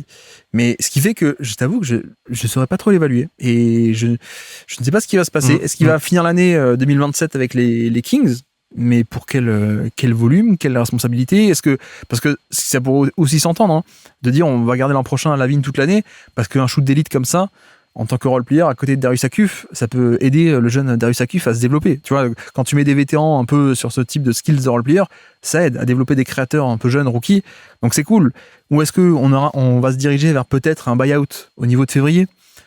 Pourquoi pas un peu l'emmerder pendant 6 mois ou plus, tu vois, pas trop le faire jouer, comme ça il va se dire bon, ok, c'est bon, j'accepte de m'asseoir sur 20 millions ou 10 millions au niveau du buyout, et comme ça je pars jouer ensuite à Miami. Tu vois, je sais pas, il y a peut-être un jeu qui va se mettre en place. C'est qui son agent d'ailleurs? Je me souviens plus. C'est un mec de Rich Paul ou pas? Non, pour de vrai, c'est un mec de Rich Paul. Je crois que c'est. Je crois, ouais. Ouais, ok. Je suis sûr. Donc, Parce qu'il y avait toutes les rumeurs, tu sais, aux Lakers avant qu'ils tombent à Sacramento. Il me semble que c'est ça. Hein. Il me semble que c'est Clutch Sort, si je dis pas de bêtises. Bon, si c'est Rich Paul, on annule. Effectivement, Rich Paul garde toujours tout l'argent possible. Donc soit. Non, mais voilà, c'est quand même dommage. C'est dommage. Et moi, quand je dis, il a une carrière qui est quand même très décevante, on me rétorque à chaque fois, oui, en même temps, il est nul, il est pas si bon que ça. Et je suis d'accord que le joueur a ses défauts. Après, t'as des joueurs qui ont la chance d'être draftés, je sais pas moi, dans un Boston qui va très bien, et d'autres qui ont la malchance. Non, mais c'est pas pour le comparer à Jalen Brown, hein, je dis Boston comme ça au hasard, mais tu vois, Jalen Brown, il a aussi un peu la chance d'être un très haut choix de draft, mais qui, à cause d'un swap à Brooklyn, d'un trade un peu bizarre, hop, il se retrouve directement, et comme Tatum, les deux dans un environnement qui est de suite très bon, quoi. Et donc, ils font une carrière, et tant mieux. Je dis pas que Zach LaVine avait le potentiel de créateur pour faire ça, pas du tout. Mais, donc j'aurais dû peut-être prendre d'autres exemples, mais c'est pas de chance en termes de carrière, et peut-être que l'erreur, alors, là encore, c'est pour ça qu'on en revient à Rich Paul, prendre l'argent. Dans le prisme de prendre l'argent, bah, tant mieux, Rich Paul a obtenu un méga contrat, c'est bien, mais est-ce que obtenir ce méga contrat à 50 millions n'était pas une erreur sur le plan sportif et pour la carrière, quoi? Tu vois, c'est là où l'agent qui veut toujours le plus d'argent possible, parfois c'est pas top, parce que bon, bah, à l'époque où il était à peine à 20 millions l'année, moi j'aimais bien, hein. J'étais pas. Oui. Pour le coup, hein, il prolonge à Chicago la première fois. 20 millions l'année, c'est le même été où ils vont signer aussi Jabari Parker. Pour le coup, bon, 20 millions, c'était beaucoup. C'était pas à ce point intransférable. Mais le contrat d'après est beaucoup trop gros. Et ça, on est tous d'accord, je pense. Mais bon, je ne sais pas quoi faire, je ne sais pas quoi penser de cette année de Zach LaVine. Et j'ai hâte de voir l'an prochain. On peut le résumer comme ça. On ne sait pas où, ouais. On ne sait pas où, mais parce que c'est ça que je voulais rajouter, mais tu l'as fait, donc. Mais c'est le mot intransférable, quoi. Oui. C'est que tu peux te dire, on va essayer de le faire jouer, on va lui donner tous les ballons, on va redorer sa cote. Ça m'étonnerait qu'une équipe fasse un trade même pour 6 mois, quoi. Ça veut dire que si tu veux le trader, tu dois te séparer d'assets. Donc je pense que le plus probable, c'est un peu encore une autre saison comme celle qu'on vient de vivre, et peut-être un buyout, mais pas grand chose de plus, quoi, je pense.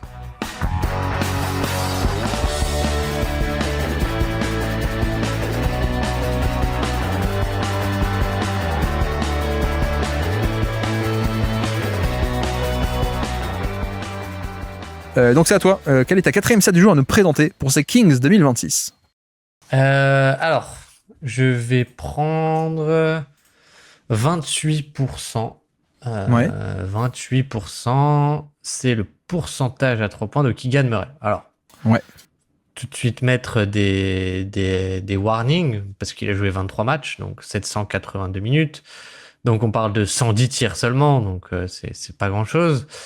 Mais c'était plus pour un peu souligner une tendance globale de Keegan Murray, donc qui vient de prendre une extension, enfin qui a pris une extension l'été dernier et qui pop cet été de 140 millions sur 4 ans.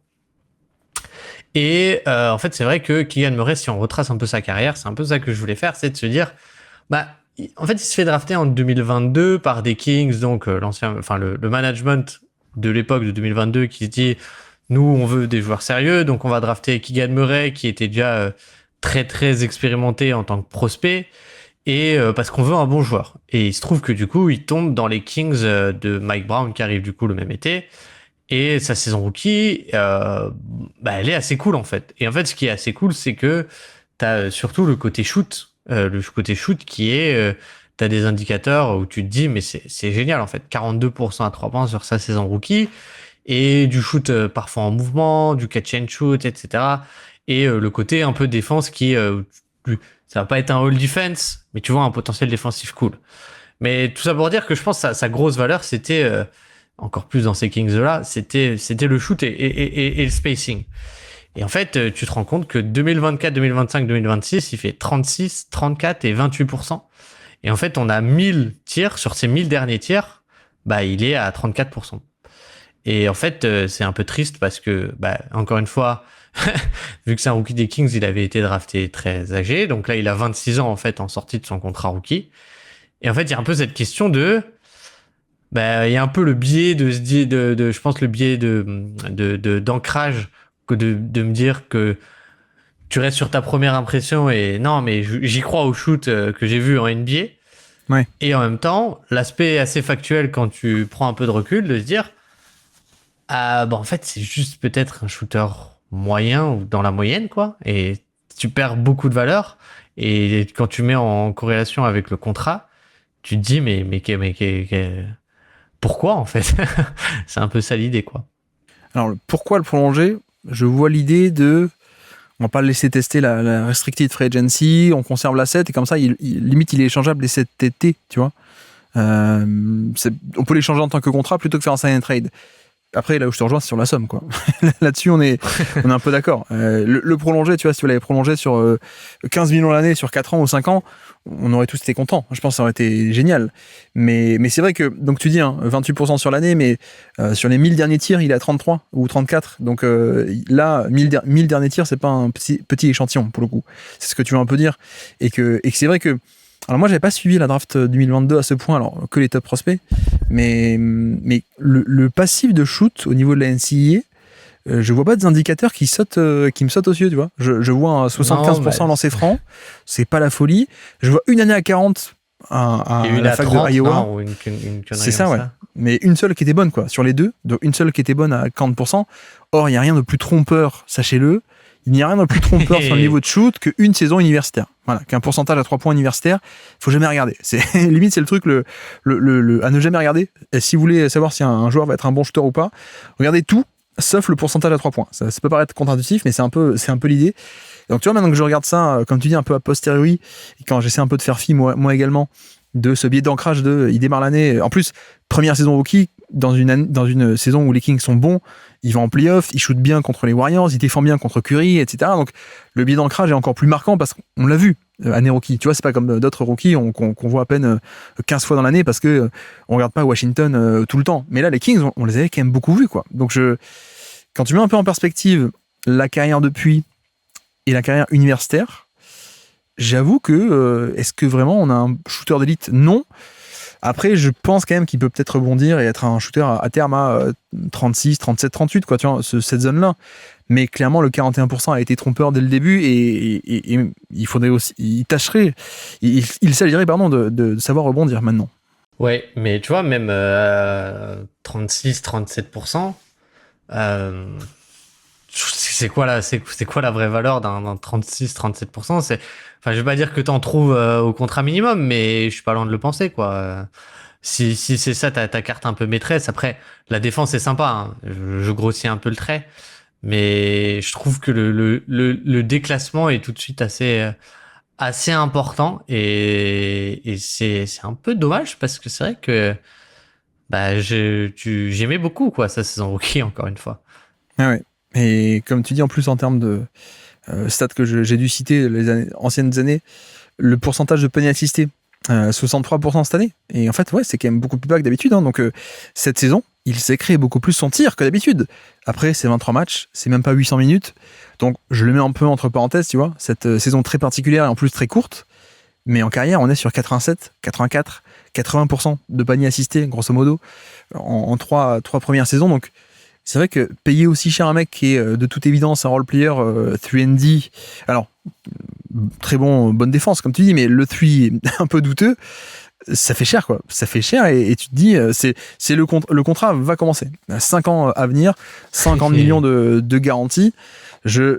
Typiquement, je pense que c'est un mec que peut-être tout le monde va un peu abandonner et puis un des numéro 3 ou numéro 4 du contrat, il va recommencer à bien shooter ou j'imagine assez bien une connerie comme ça, quoi, tu vois. Mais c'est clair que... De refaire une saison à 40%, un truc comme ça.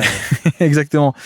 Mais le truc que je me dis aussi, c'est déjà l'an prochain, j'ai hâte de voir un peu Zach LaVine et Keegan Murray en mode catch and shoot autour de Akuf, que j'aime bien sur le playmaking, moi, pour le coup. Donc ça peut être intéressant.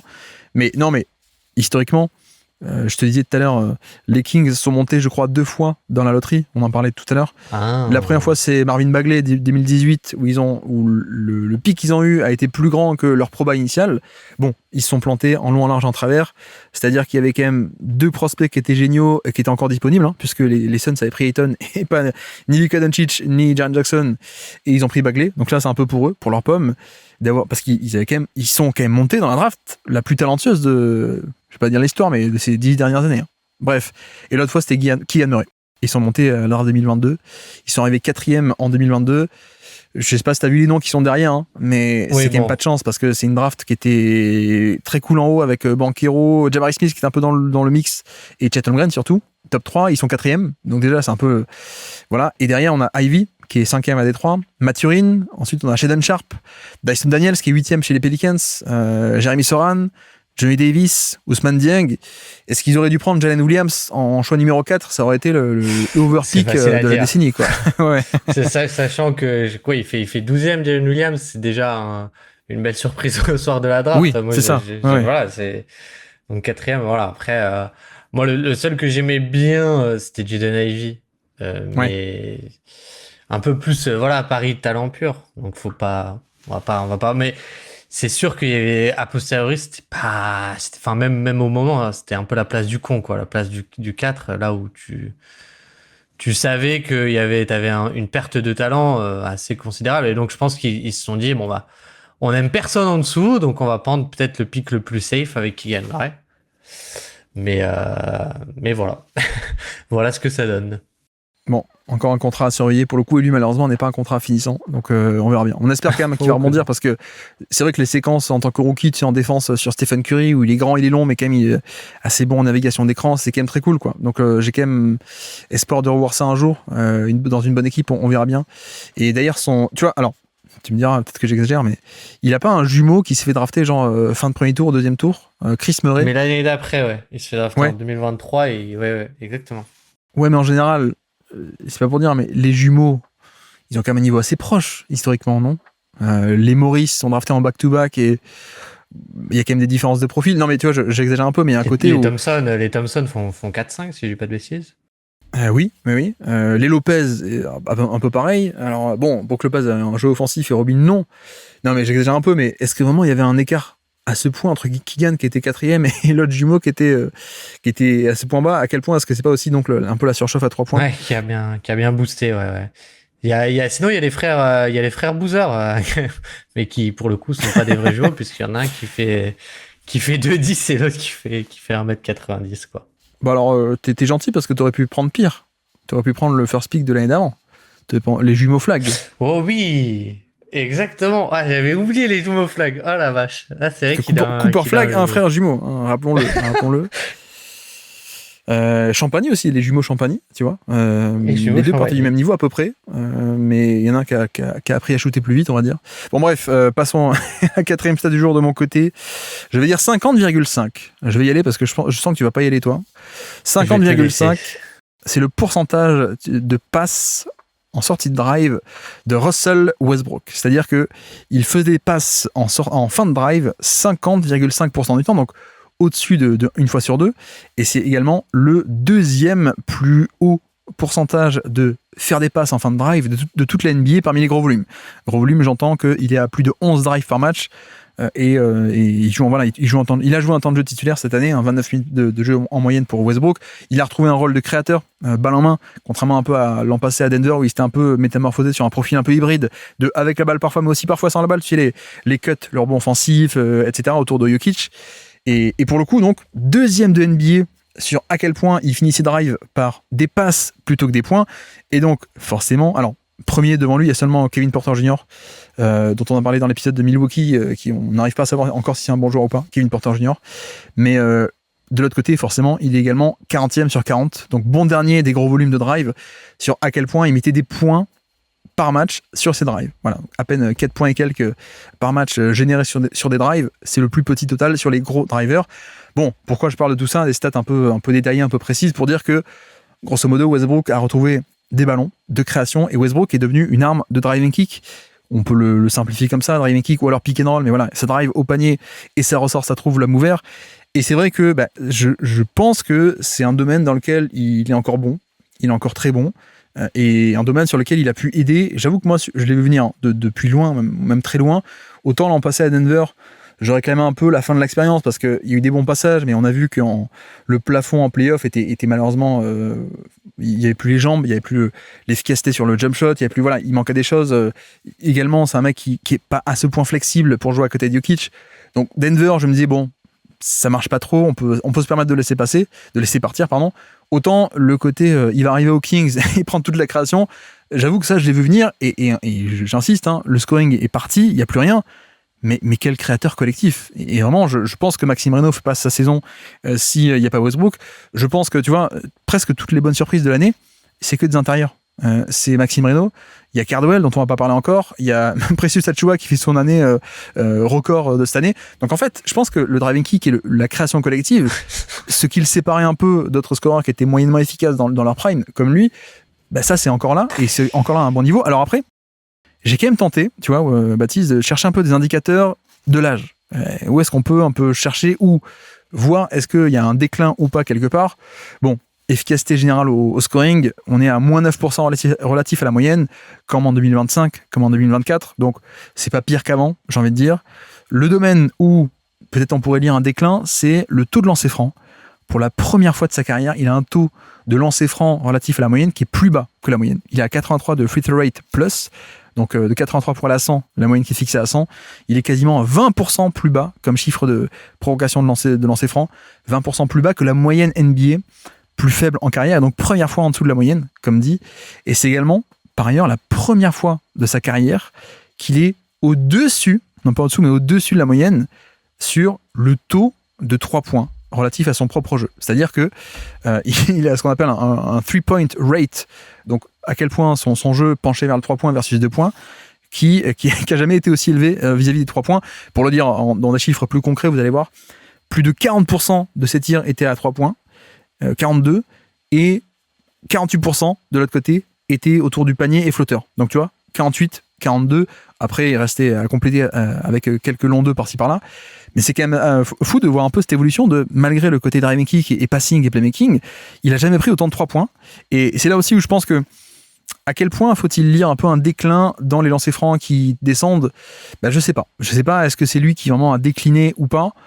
Je me demande si c'est pas juste le fait d'être utilisé comme rampe de lancement et de driving kick, justement, d'où la stat des passes en fin de drive, à quel point c'est pas juste le fait qu'il a moins cherché la faute, c'est pas qu'il ne peut pas, c'est pas qu'il ne peut plus, mais peut-être qu'il a aussi moins cherché la faute parce qu'il était là juste aussi pour faire ce playmaking. Ouais, désolé, j'ai eu un fou rire non contrôlé au moment où tu m'as dit que la saison record de Precious Achiuwa, donc j'ai pas écouté tout ce que tu as dit, mais la fin, oui, c'est assez. Je pense que le fait qu'ils prennent beaucoup de 3 points, ça en dit quand même un peu long sur l'âge. Et moi, la question que je me pose, c'est, je crois qu'il a pas de contrat pour l'année prochaine, si je dis pas de bêtises pour l'instant. Non, pas encore. Et il y a un peu ce truc de se dire, en fait, à part une équipe à la Kings 2026, qui va vraiment lui proposer un contrat? Pour qui ce serait intéressant? Parce que, comme tu l'as dit, le seul aspect où il est intéressant, c'est de se dire, bon voilà, moteur collectif, faut lui donner des ballons, et il faut qu'il ait de la création collective. Mais tu sais très bien que, de toute façon, il a plus le niveau qu'il avait avant pour avoir un bon niveau. Donc, ça vaut pas le coup pour une équipe compétitive. Une équipe compétitive, il est pas très malléable, comme tu l'as dit. Et si t'es une équipe de jeunes, maintenant, la plupart des équipes de jeunes, je pense qu'elles ont plus envie d'avoir un young core à qui donner les ballons que un Russell Westbrook. Et je pense que c'était vraiment un environnement particulier. Et en fait, ce que je veux dire, c'est que il va sans doute retrouver un contrat dans un rôle un peu joueur de vestiaire, etc. Mais du coup, ça confirme un peu que peut-être on a vu la dernière saison sportive de Westbrook, ou en tout cas, c'est un peu mon impression que c'était un peu la dernière danse, parce que j'ai du mal à voir qui va lui donner un aussi gros rôle que les Kings cette année, quoi. Alors, moi, j'ai une destination potentielle, mais elle va pas te plaire. Mais je pense qu'Hornets, il serait utile. Parce qu'Hornets, ça fait partir le mec driving kick. Oui. Le mec driving kick est parti, donc available chez les Wolves, non remplacé. T'es une équipe qui veut avoir un haut taux de 3 points. En fait, t'as besoin de driving kick. Hein. Et je me dis, bon, Westbrook Hornets, bon, je le mentionne comme ça. Comme ça, si ça arrive pour de vrai, vous pourrez dire que je suis un génie ou j'ai juste de la chance.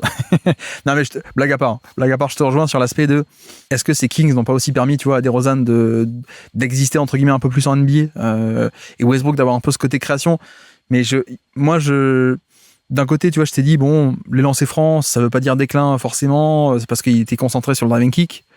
De l'autre côté, le fait de prendre autant de 3 points, Baptiste, 42%. Bah, c'est ça. Ben, la fréquence au cercle, en symétrie, j'ai gardé le twist pour la fin exprès, mais en fait, la fréquence au cercle a totalement chuté. C'est-à-dire que, tu vois, depuis 2022, donc je prends quand même assez large, hein, depuis 2022, la fréquence au panier, c'était 48, 44, 41 et 52. L'an dernier, 52 et 43. L'an dernier, il était encore à 43% de tirs au panier l'an passé à Denver. Donc, tu vois, on est dans les 40%. Là, on est à 24. On est à 24 cette année. Et à l'inverse, on a plus de flotteurs. On a plus de ces tirs qui sont pris dans la zone intermédiaire des flotteurs. Donc, à quel point est-ce que ça veut dire que c'est pas seulement du driving kick ou tiens, je drive pour faire du playmaking? À quel point il n'y a pas vraiment aussi un côté, bah tiens, j'attaque moins le contact et je prends plus de tirs à 2-3 mètres du panier parce que j'ai peut-être plus le coup de rein pour aller directement sous le cercle. Tu vois, je me pose un peu la question et l'autre question que je me pose, c'est peut-il rebriller comme à Denver dans un rôle un peu différent, un peu hybride, tu vois le rôle qu'il avait un peu à Denver, c'était le rôle un peu à la Bruce Brown 2023, mais en plus vieux, tu vois, c'est-à-dire un peu de on-ball, un peu de off-ball, un peu de cut, un peu de driving kick. Là, on était vraiment full Westbrook de d'habitude, c'est-à-dire création balle en main, etc. Mais est-ce qu'il peut réitérer ça à son âge? On verra bien, on verra où est-ce qu'il va signer, mais de toute façon, la destination dans laquelle il atterrira dictera son style de jeu. S'il rempile chez les Kings, s'il rempile, je sais pas moi, Washington, ou s'il va n'importe... Bon, ok, il pourra faire un peu de vrai ball handler, mais sinon, je pense qu'il sera un peu contraint à faire du Denver 2025, quoi. Ouais, mais encore faut-il trouver le contrat, quoi. Je pense que Denver, Ouais. c'est pas tous les jours que tu trouves un Jokic aussi qui a la capacité à créer ses lignes de cut et ses cuts et jouer on-ball, off-ball, etc., quoi. Donc c'est pas gagné-gagné, quoi. Après, tu me diras, hein, mais je crois que Denver veut pas payer la taxe, donc ils vont peut-être liquider 5 contrats pour pouvoir prolonger Peyton Watson. Peut-être qu'il y aura besoin d'un minimum, hein. Peut-être qu'il y aura le retour, c'est vrai. J'en sais rien. Ou alors, tu vois, Houston est avec un Van Vliet qui veut plus être là. En vrai, ça pourrait être cool dans Houston. Oh là là, Westbrook et Marcus Smart, le backcourt du ouais, mais qui t'a parlé de spacing. Je sais plus avec qui on en parlait.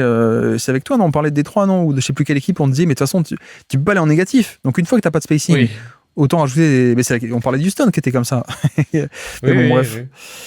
Non, voilà, je trouve quand même que c'est une bonne saison pour Westbrook, même si on commence un peu à avoir des indicateurs de peut-être déclin sur drive ou lancer franc, fréquence de tir. Mais le playmaking, si on fait le bilan, a quand même beaucoup aidé, je trouve, cette équipe dans la mesure du possible.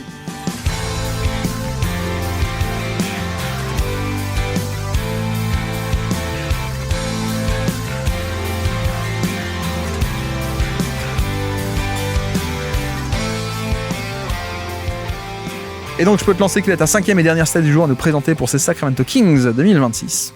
Du coup, je vais te laisser cet ami que tu aimes bien et dont tu vas nous adorer parler, dont on va adorer t'écouter nous parler de lui. Et je vais prendre quelqu'un d'autre. Et donc, je vais dire 87. C'est le True Shooting Plus de notre ami Nick Clifford, qui est donc le rookie star, le rookie phare des Kings cette année, en tout cas le plus haut drafté. Et c'est pas très bon. Mais alors déjà, qui est-il? Rappelle un peu son style de jeu, d'où il sort, parce que peut-être que certains auditeurs n'ont pas regardé les Kings beaucoup l'an passé. Oui, exactement. Alors, les Kings avaient, je sais pas si c'était leur pick de base ou pas, mais ça devait pas être leur pick de base, mais ont eu le choix 24 l'année dernière à la draft 2025. Et ils ont du coup décidé de prendre Dominic Clifford, qui sort donc de 5 saisons NCAA. Et il me semble qu'il en fait 2 à Colorado et 3 à Colorado State, ou l'inverse, quelque chose comme ça. Enfin bon bref, quelqu'un du Colorado, quoi. Et donc 5 saisons, ça veut dire qu'il avait déjà 23 ans au moment de sa draft. Qui n'est pas sans rappeler le parcours d'un certain Derek White, qui avait fait de junior college à Colorado, puis la grosse fac de Colorado, et qui est devenu ensuite, tu vois, une pépite en NBA. Et donc Nick Clifford, vas-y. Et donc Nick Clifford, alors moi il y a un truc que vraiment j'adorais au moment de sa draft, c'était l'aspect de passing. En fait, c'est un joueur qui était un peu bizarre, mais qui était un peu le créateur offensif à Colorado State, qui est du coup un ailier assez costaud, assez grand et costaud, mais qui est plus un porteur de balle avec un peu de passing que plus un joueur typé role player. Et je pense que c'est aussi pour ça qu'il est descendu à la draft, qu'il est tombé seulement en 24e. C'est parce que la transition entre la star de NCAA et le role player de NBA, pour moi, n'était pas forcément évidente. Et je pense forcément, quand tu as beaucoup de ballons en NCAA, tu vas pas en avoir en NBA. Et il y avait un peu la question du bon, est-ce que le shoot va être là? Est-ce que finalement les choses d'un role player vont être là? Et c'est vrai que du coup, 87 de True Shooting Plus, ça englobe pas mal ça, parce que quand tu es un role player et que t'as pas beaucoup de responsabilités, on attend de toi que tu sois efficace, et moins 13%, c'est carrément pas efficace. Et en fait, on a un joueur qui a pris énormément de tirs à mi-distance. Le 3 points est pas rentré, mais bon, voilà, ça c'est sur les dernières années en NCAA, je crois que les 3 dernières saisons, il était plutôt pas mal. Et finalement, voilà, en gros, le résumé, c'est, en plus, il provoquait pas du tout de fautes, c'est pas un joueur qui provoque des fautes, et donc on a un joueur qui, finalement, fait une saison assez compliquée, parce que il a 24 ans et il est pas du tout efficace, et c'est un joueur qui avait pas beaucoup de responsabilités, 16%, 17% d'usage. Et quand t'es pas efficace pour ta première saison à 24 ans sur 17% d'usage, c'est pas ultra bon signe, c'est pas ultra encourageant pour la suite, quoi. On va dire ça comme ça. Donc c'est un peu pour dire c'est un peu dommage. C'est un peu inquiétant, quoi. Tout ça pour dire que c'est un peu inquiétant, Nick Clifford. Après, je me dis, c'est peut-être pas le bon environnement pour lui, dans le sens où le pauvre, il arrive dans des Kings qui sont à 20 victoires. Mais paradoxalement, c'est une équipe où il y a que des porteurs de balles, tu vois. Il y a Westbrook qui a eu tous les ballons, et on peut le comprendre. DeRozan aussi. Même un mec comme Malik Monk, c'est pas que du off-ball. Il aime bien aussi avoir un peu ses ballons. Surtout depuis 2-3 ans, il a un peu de passing. Zach LaVine, moins utilisé on-ball, mais tout de même, voilà. Grosso modo, c'est peut-être pas le bon environnement pour lui de ce point de vue-là. Tu vois, peut-être que s'il était tombé chez les Wizards, où le top pick, ça avait été Trey Johnson, qui peut jouer off-ball autant qu'il veut, Alex Sarr, moins il est là-bas, le mieux c'est, etc. Tu vois, peut-être qu'on aurait plus vu de ça. Du reste, je me dis, le truc qui m'a un peu intrigué, c'est l'inefficacité totale. Là, je te rejoins évidemment. Mais après, tu vois, il est entre guillemets, que à 67% de panier assisté. On n'est pas non plus au 80, 90, etc. Je me dis, sans doute que c'est un peu le défi, c'est que si tu es un créateur comme au niveau NCAA, grosso modo, tu as 2 choix. C'est, tu es un créateur, est-ce que ta création est assez bonne pour la NBA?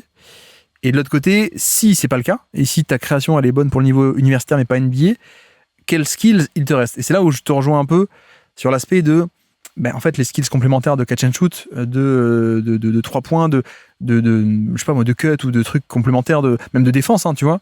C'est là-dessus que tout va reposer, mais c'est là où on voit un peu le contraste que tu nous as présenté entre un mec qui se fait drafter, notamment pour des qualités de porteur de balle et de passeur, mais qui doit d'abord prouver sa valeur en NBA par des qualités autres, en fait. Ouais, et après, voilà, comme dit, c'est qu'est-ce qu'on fait maintenant, en fait? Du coup, est-ce que le tir va venir en NBA, ou est-ce que ça va rester un joueur qui a pas forcément de menace de shoot? Finalement, c'est un gros enjeu. Après, la défense, je trouve que c'est dur d'en tirer une conclusion, parce que c'est pas une météorite défensive comme d'autres de cet effectif, on va dire ça comme ça. Mais du coup, c'est un joueur qui va être plus un peu un défenseur un peu collectif, j'ai l'impression. C'est vrai que dans les Kings, c'était un peu dur de briller, donc on va pas émettre de jugement pour l'instant. Mais c'est vrai qu'aussi, tu vois, sur les skills de porteur de balle qu'il a, je trouve que ça, c'est intéressant, c'est le côté connecteur, quoi. Je pense que pour le coup, là-dessus, tu peux vraiment avoir un top connecteur à terme. Donc, j'abandonne pas complètement le projet, même si j'étais pas non plus le plus chaud dessus. Mais je pense qu'il y a, il y a un chemin, on va dire, où voilà, t'as une défense collective où il est un peu meilleur. T'as un côté où justement, il se crée un peu moins son tir, comme tu l'as dit. Le tir à 3 points revient un petit peu et où il brille vraiment sur le côté connecting, quoi. Moi, ce qui m'épate quand même, c'est un côté redondance avec le reste de l'effectif, quoi. C'est-à-dire mi-distance, quoi, tu vois. Et c'est un peu le cas de tout le monde dans cet effectif. Donc, c'est pour ça que collectivement, c'est la pire bluffant. équipe, enfin celle qui a le plus haut total depuis quasiment 10 ans, tu nous as dit, 2019. Mais voilà, tu vois, moi je prends toujours cet exemple, mais quand tu vois Paul George qui a explosé année numéro 3 en NBA, il s'impose d'abord chez les Pacers en tant que role-player 3&D, quoi, et en tant que défenseur même titulaire qui est pour la série de playoffs contre Derrick Rose en 2011. Et bon, c'est un peu le problème. Et pour le coup, la question du shoot est primordiale.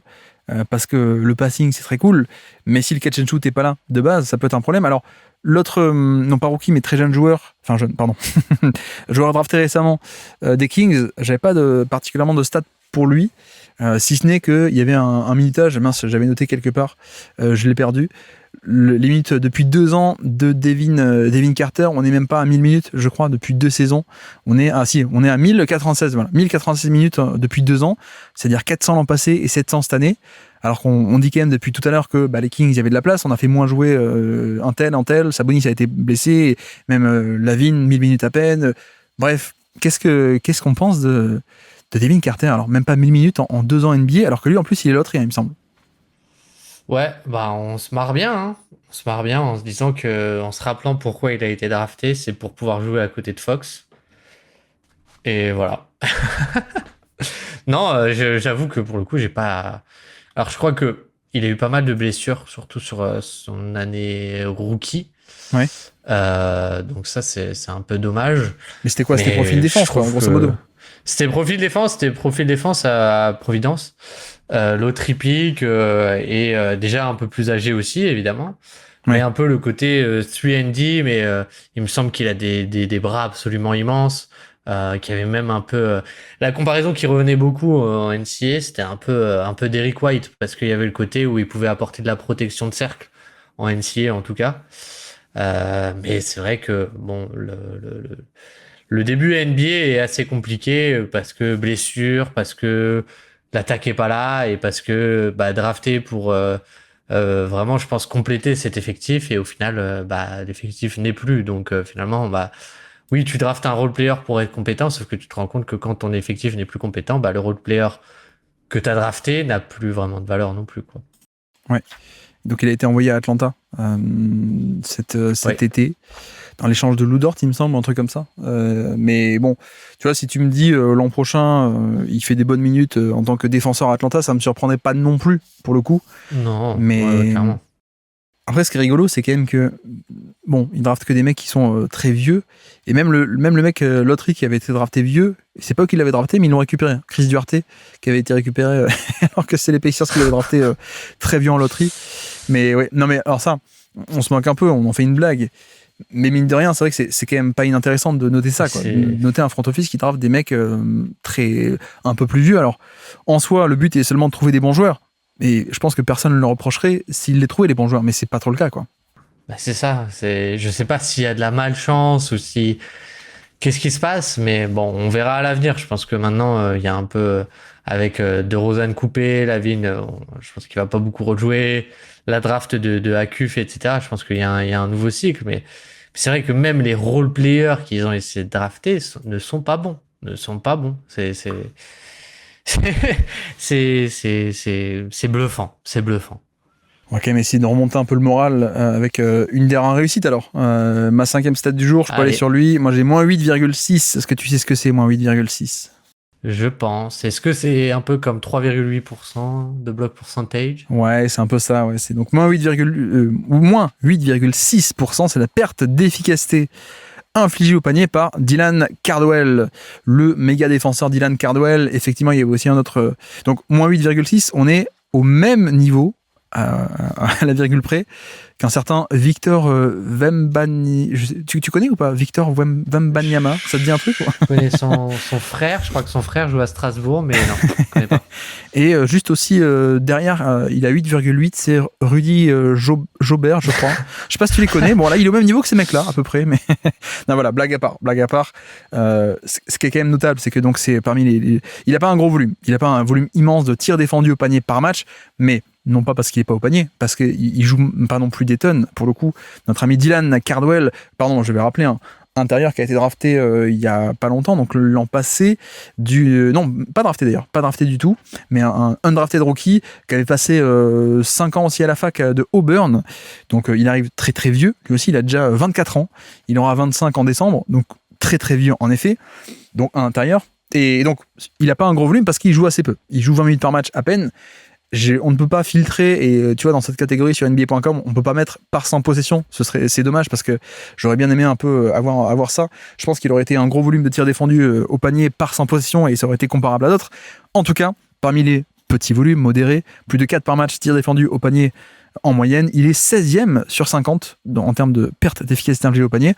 C'est pas mal, hein, c'est quand même pas mal du tout, ce côté défendre le tir. Et en plus, tu vois, la différence avec d'autres, c'est que avec Cardwell, on peut pas vraiment dire que c'est la présence de un tel ou un tel à côté qui va aider à faire que ces chiffres de défense vont être boostés. Tu vois, comme je prends l'exemple à chaque fois de Chet Holmgren qui a des chiffres fabuleux, Hartenstein aussi, Williams aussi, mais parfois un tir n'est pas défendu que par une seule personne, donc un peu les trois ils s'aident entre eux, tu vois.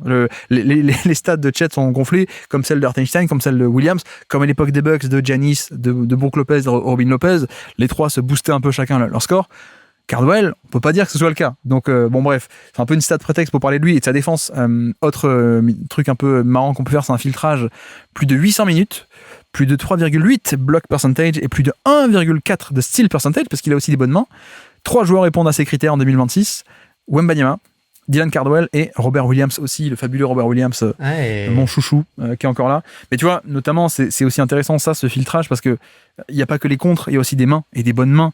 Et en même temps, tu me diras, les mains, on les retrouve aussi dans le contre, parce que c'est un intérieur qui est pas non plus immense, hein, c'est pas un pivot de 7-3 de taille. Hein. Il est un peu, entre guillemets, petit, mais il est extrêmement costaud, extrêmement puissant, extrêmement coordonné aussi, je trouve. Et en même temps, il est plus vieux, donc il est déjà mature hein, physiquement, il a déjà 25 ans, comme on a dit. Et en plus, il y a une technique défensive, je trouve, qui est de très très haut niveau. Pour le coup, donc le placement, savoir comment sauter en l'air pour pas faire faute et tu vois, absorber le contact, garder les bras en l'air, le positionnement pour savoir comment coulisser, faire contact avec le torse pour repousser le drive ou du big ou alors le pick and roll pour pas faire faute, etc. Donc l'aspect de technique défensive est très bon, je trouve aussi. Et donc en plus, il y a des mains. Et ces mains, on les retrouve sur les interceptions, mais aussi sur les contres où il vise pas au hasard, quoi. Tu vois, c'est un peu comme Kessler à l'époque, j'en parlais beaucoup. Kessler fait aussi beaucoup de contres parce qu'il a une coordination main-œil qui est géniale. Il fait peu de fautes et beaucoup de contres parce qu'il vise juste avec sa main. Quand il rabat la main, il la rabat sur le ballon. Et il le fait très bien. Et Wemby est aussi pareil, même si Wemby, bon, c'est un peu un alien dans sa catégorie. Mais je trouve que donc Cardwell a un peu ce côté-là de défensivement, c'est génial et partout parce que puissant, technique, mobilité aussi. J'ai pas encore trop détaillé, mais il est quand même assez mobile hein, pour un poste intérieur. Plus le QI basket donc et ses mains. Bon, on est d'accord que c'est un rookie qui est beaucoup plus vieux. Il a, comme dit, hein, 25 ans, donc on s'attend pas non plus à des merveilles. Après, voilà, c'est une trouvaille défensive qui est assez admirable. La question qui m'intrigue, c'est est-ce que cette défense est assez bonne en elle seule pour qu'il puisse s'imposer au niveau supérieur et dans des bonnes équipes, en fait. Parce que faire ça chez les Kings, bon, c'est très sympa. Mais tu vois, est-ce qu'il peut prétendre à 20 minutes ou 25 ou 30 prochainement chez des Boston Celtics ou des Spurs? J'ai pas envie de m'enflammer. Mais c'est vrai que la défense est à ce point cool pour se dire c'est possible. Après, faut quand même que l'attaque elle suive. Mais c'est là où ça m'intéresse, c'est que c'est pas comme si t'étais un mec qui était pâteau en attaque. Alors, il n'y a pas trop de toucher, il n'y a pas trop de jump shot, évidemment. Mais il y a quand même un peu de finition au panier. Et même assez vertical, des alley-oops. Donc, tu vois, je me dis, c'est peut-être une magnifique trouvaille hein, de ce front office. Alors, ils ont peut-être pas fait exprès, ils ont juste voulu drafter un mec vieux, mais ce faisant, ils ont quand même trouvé un bon joueur, quoi. Ouais, c'est un peu la question de l'attaque, je trouve. Est-ce qu'on va avoir un... En fait, moi, j'ai un peu peur d'avoir un Jared Vanderbilt ou un Ryan Dunn ou un truc comme ça, où finalement, l'attaque est trop mauvaise, quoi. Et vraiment trop mauvaise parce que bon, s'il y a un peu de cut, c'est sympa, mais je sais pas. C'est un peu ça qui me fait peur, quoi. L'avantage, c'est quand même que pour un poste de pivot, c'est plus facile d'être viable offensivement, ne serait-ce que par le côté finition au panier, de par les bras et de par la taille, quoi. Là où pour Ryan Dunn et Vanderbilt, c'est un peu plus poste extérieur, ou en tout cas pas la taille de pivot, je pense à Vanderbilt, pour être un vrai rollman. Alors que tu vois, lui, il est quand même à 74% d'efficacité au panier, et avec des vraies bonnes séquences de rollman, je dis pas que c'est enfin, je pense que c'est un peu plus facile. Je dis pas que ça va être évident, mais je pense que c'est un peu plus facile pour un intérieur carien d'être viable en attaque plutôt que pour un extérieur carien. Oui, ça, on est d'accord. Et il pourra profiter des super passes de lob de Akuf l'année prochaine, en plus. En plus, ouais. Non, mais tu te moques. En vrai, Akuf, pas mal, non, surtout, c'est un passeur. Enfin, le nombre de lobs qu'il envoie par match, c'est pas une blague, quoi. C'est vraiment ça. Mais oui, j'aime. C'est sans doute le skill que j'aime le plus avec Akuf, mais. On a fait nos 5 stats chacun. Voilà, Dylan Cardwell, on peut finir avec lui et son profil intéressant. Alors, j'espère qu'il ne restera pas aux Kings, parce que quel est l'intérêt d'avoir un Cardwell de 26 ans ou 27 ans tu vois, bon, c'est un peu limité. On est en fin de podcast. Est-ce qu'il y a des joueurs dont tu n'as pas encore abordé le cas, ou est-ce qu'il te reste des stats ou pas? Sinon, je peux te lancer sur notamment Precious Achiuwa, qui, je voulais quand même au moins noter, qui a fait une bonne saison. Je sais que tu te moques, la saison record de Precious Achiuwa. Non, mais en vrai de vrai, je trouve ça quand même notable. Moi, ma stat que j'avais, c'est 1,8, c'est les rebonds offensifs contestés par match. Donc, il prend 1,8 rebonds contestés, donc pas facile, mais contestés dans le trafic par match. C'est 27e, plus gros total de NBA, et c'est dans le 91e centile. 27e de NBA aussi, pourquoi? Parce que il joue pas des tonnes. Il joue pas non plus 30 minutes par match. Donc, tu vois, le côté rebond offensif contesté par match va être plus petit qu'un mec qui joue 30 minutes par match, en général. Donc, bref, c'est peut-être un peu à ajuster au niveau des stats. Et je pense qu'il y a peut-être un vrai talent de ce point de vue-là à suivre. Et non, mais je voulais au moins le souligner parce que, pour le coup, c'est quelqu'un qui donc est très actif au niveau des rebonds offensifs, ce qui explique aussi le pourcentage panier assisté très peu élevé. Contrairement, c'est pas un mec de catch and finish, hein. C'est pas un Capella, c'est pas un Chandler, tu le sais toi, tu l'as vu beaucoup au Knicks. Mais voilà, c'est pas un finisseur aérien de rôle. Mais je me dis, tu vois, dans cette NBA de 3 points, de taux de 3 points, de rebond offensif et tous ces trucs, est-ce qu'il a pas moyen un peu de au moins prolonger un peu sa carrière sur ça, sur le côté rebond offensif?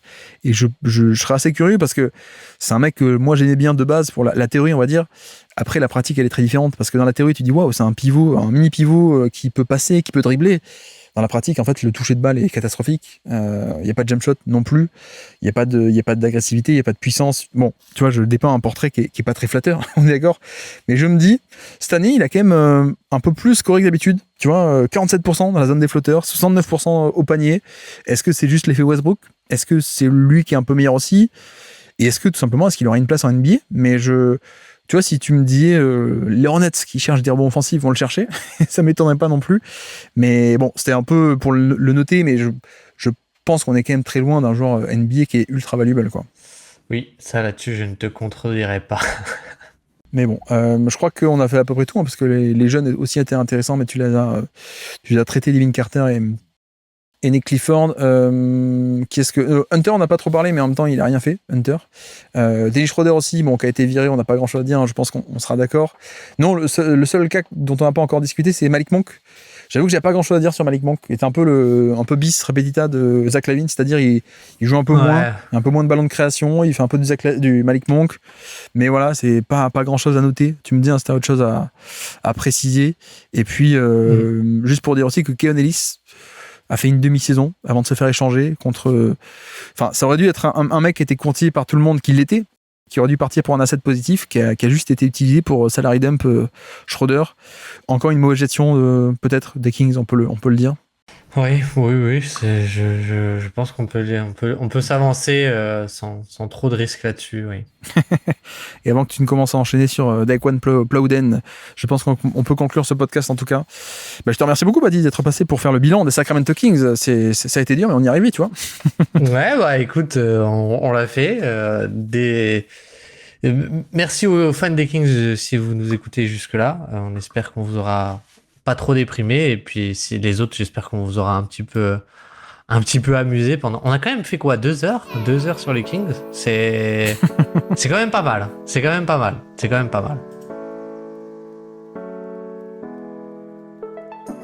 Merci à tous d'avoir suivi cet épisode, j'espère que ça vous aura plu. Et donc voilà, pour ce bilan des Kings qui en effet est un peu particulier, mais voilà, c'est vrai que dans nos bilans on fait les 30 équipes et certains en début de série, on va dire qu'on va petit à petit du moins bon vers le meilleur. En général, les bilans comme ça, un peu des Kings ou des Nets, bon, il y a moins à dire sur le plan collectif, mais ça paraît un peu normal. Le but est plutôt de s'attarder sur les individualités.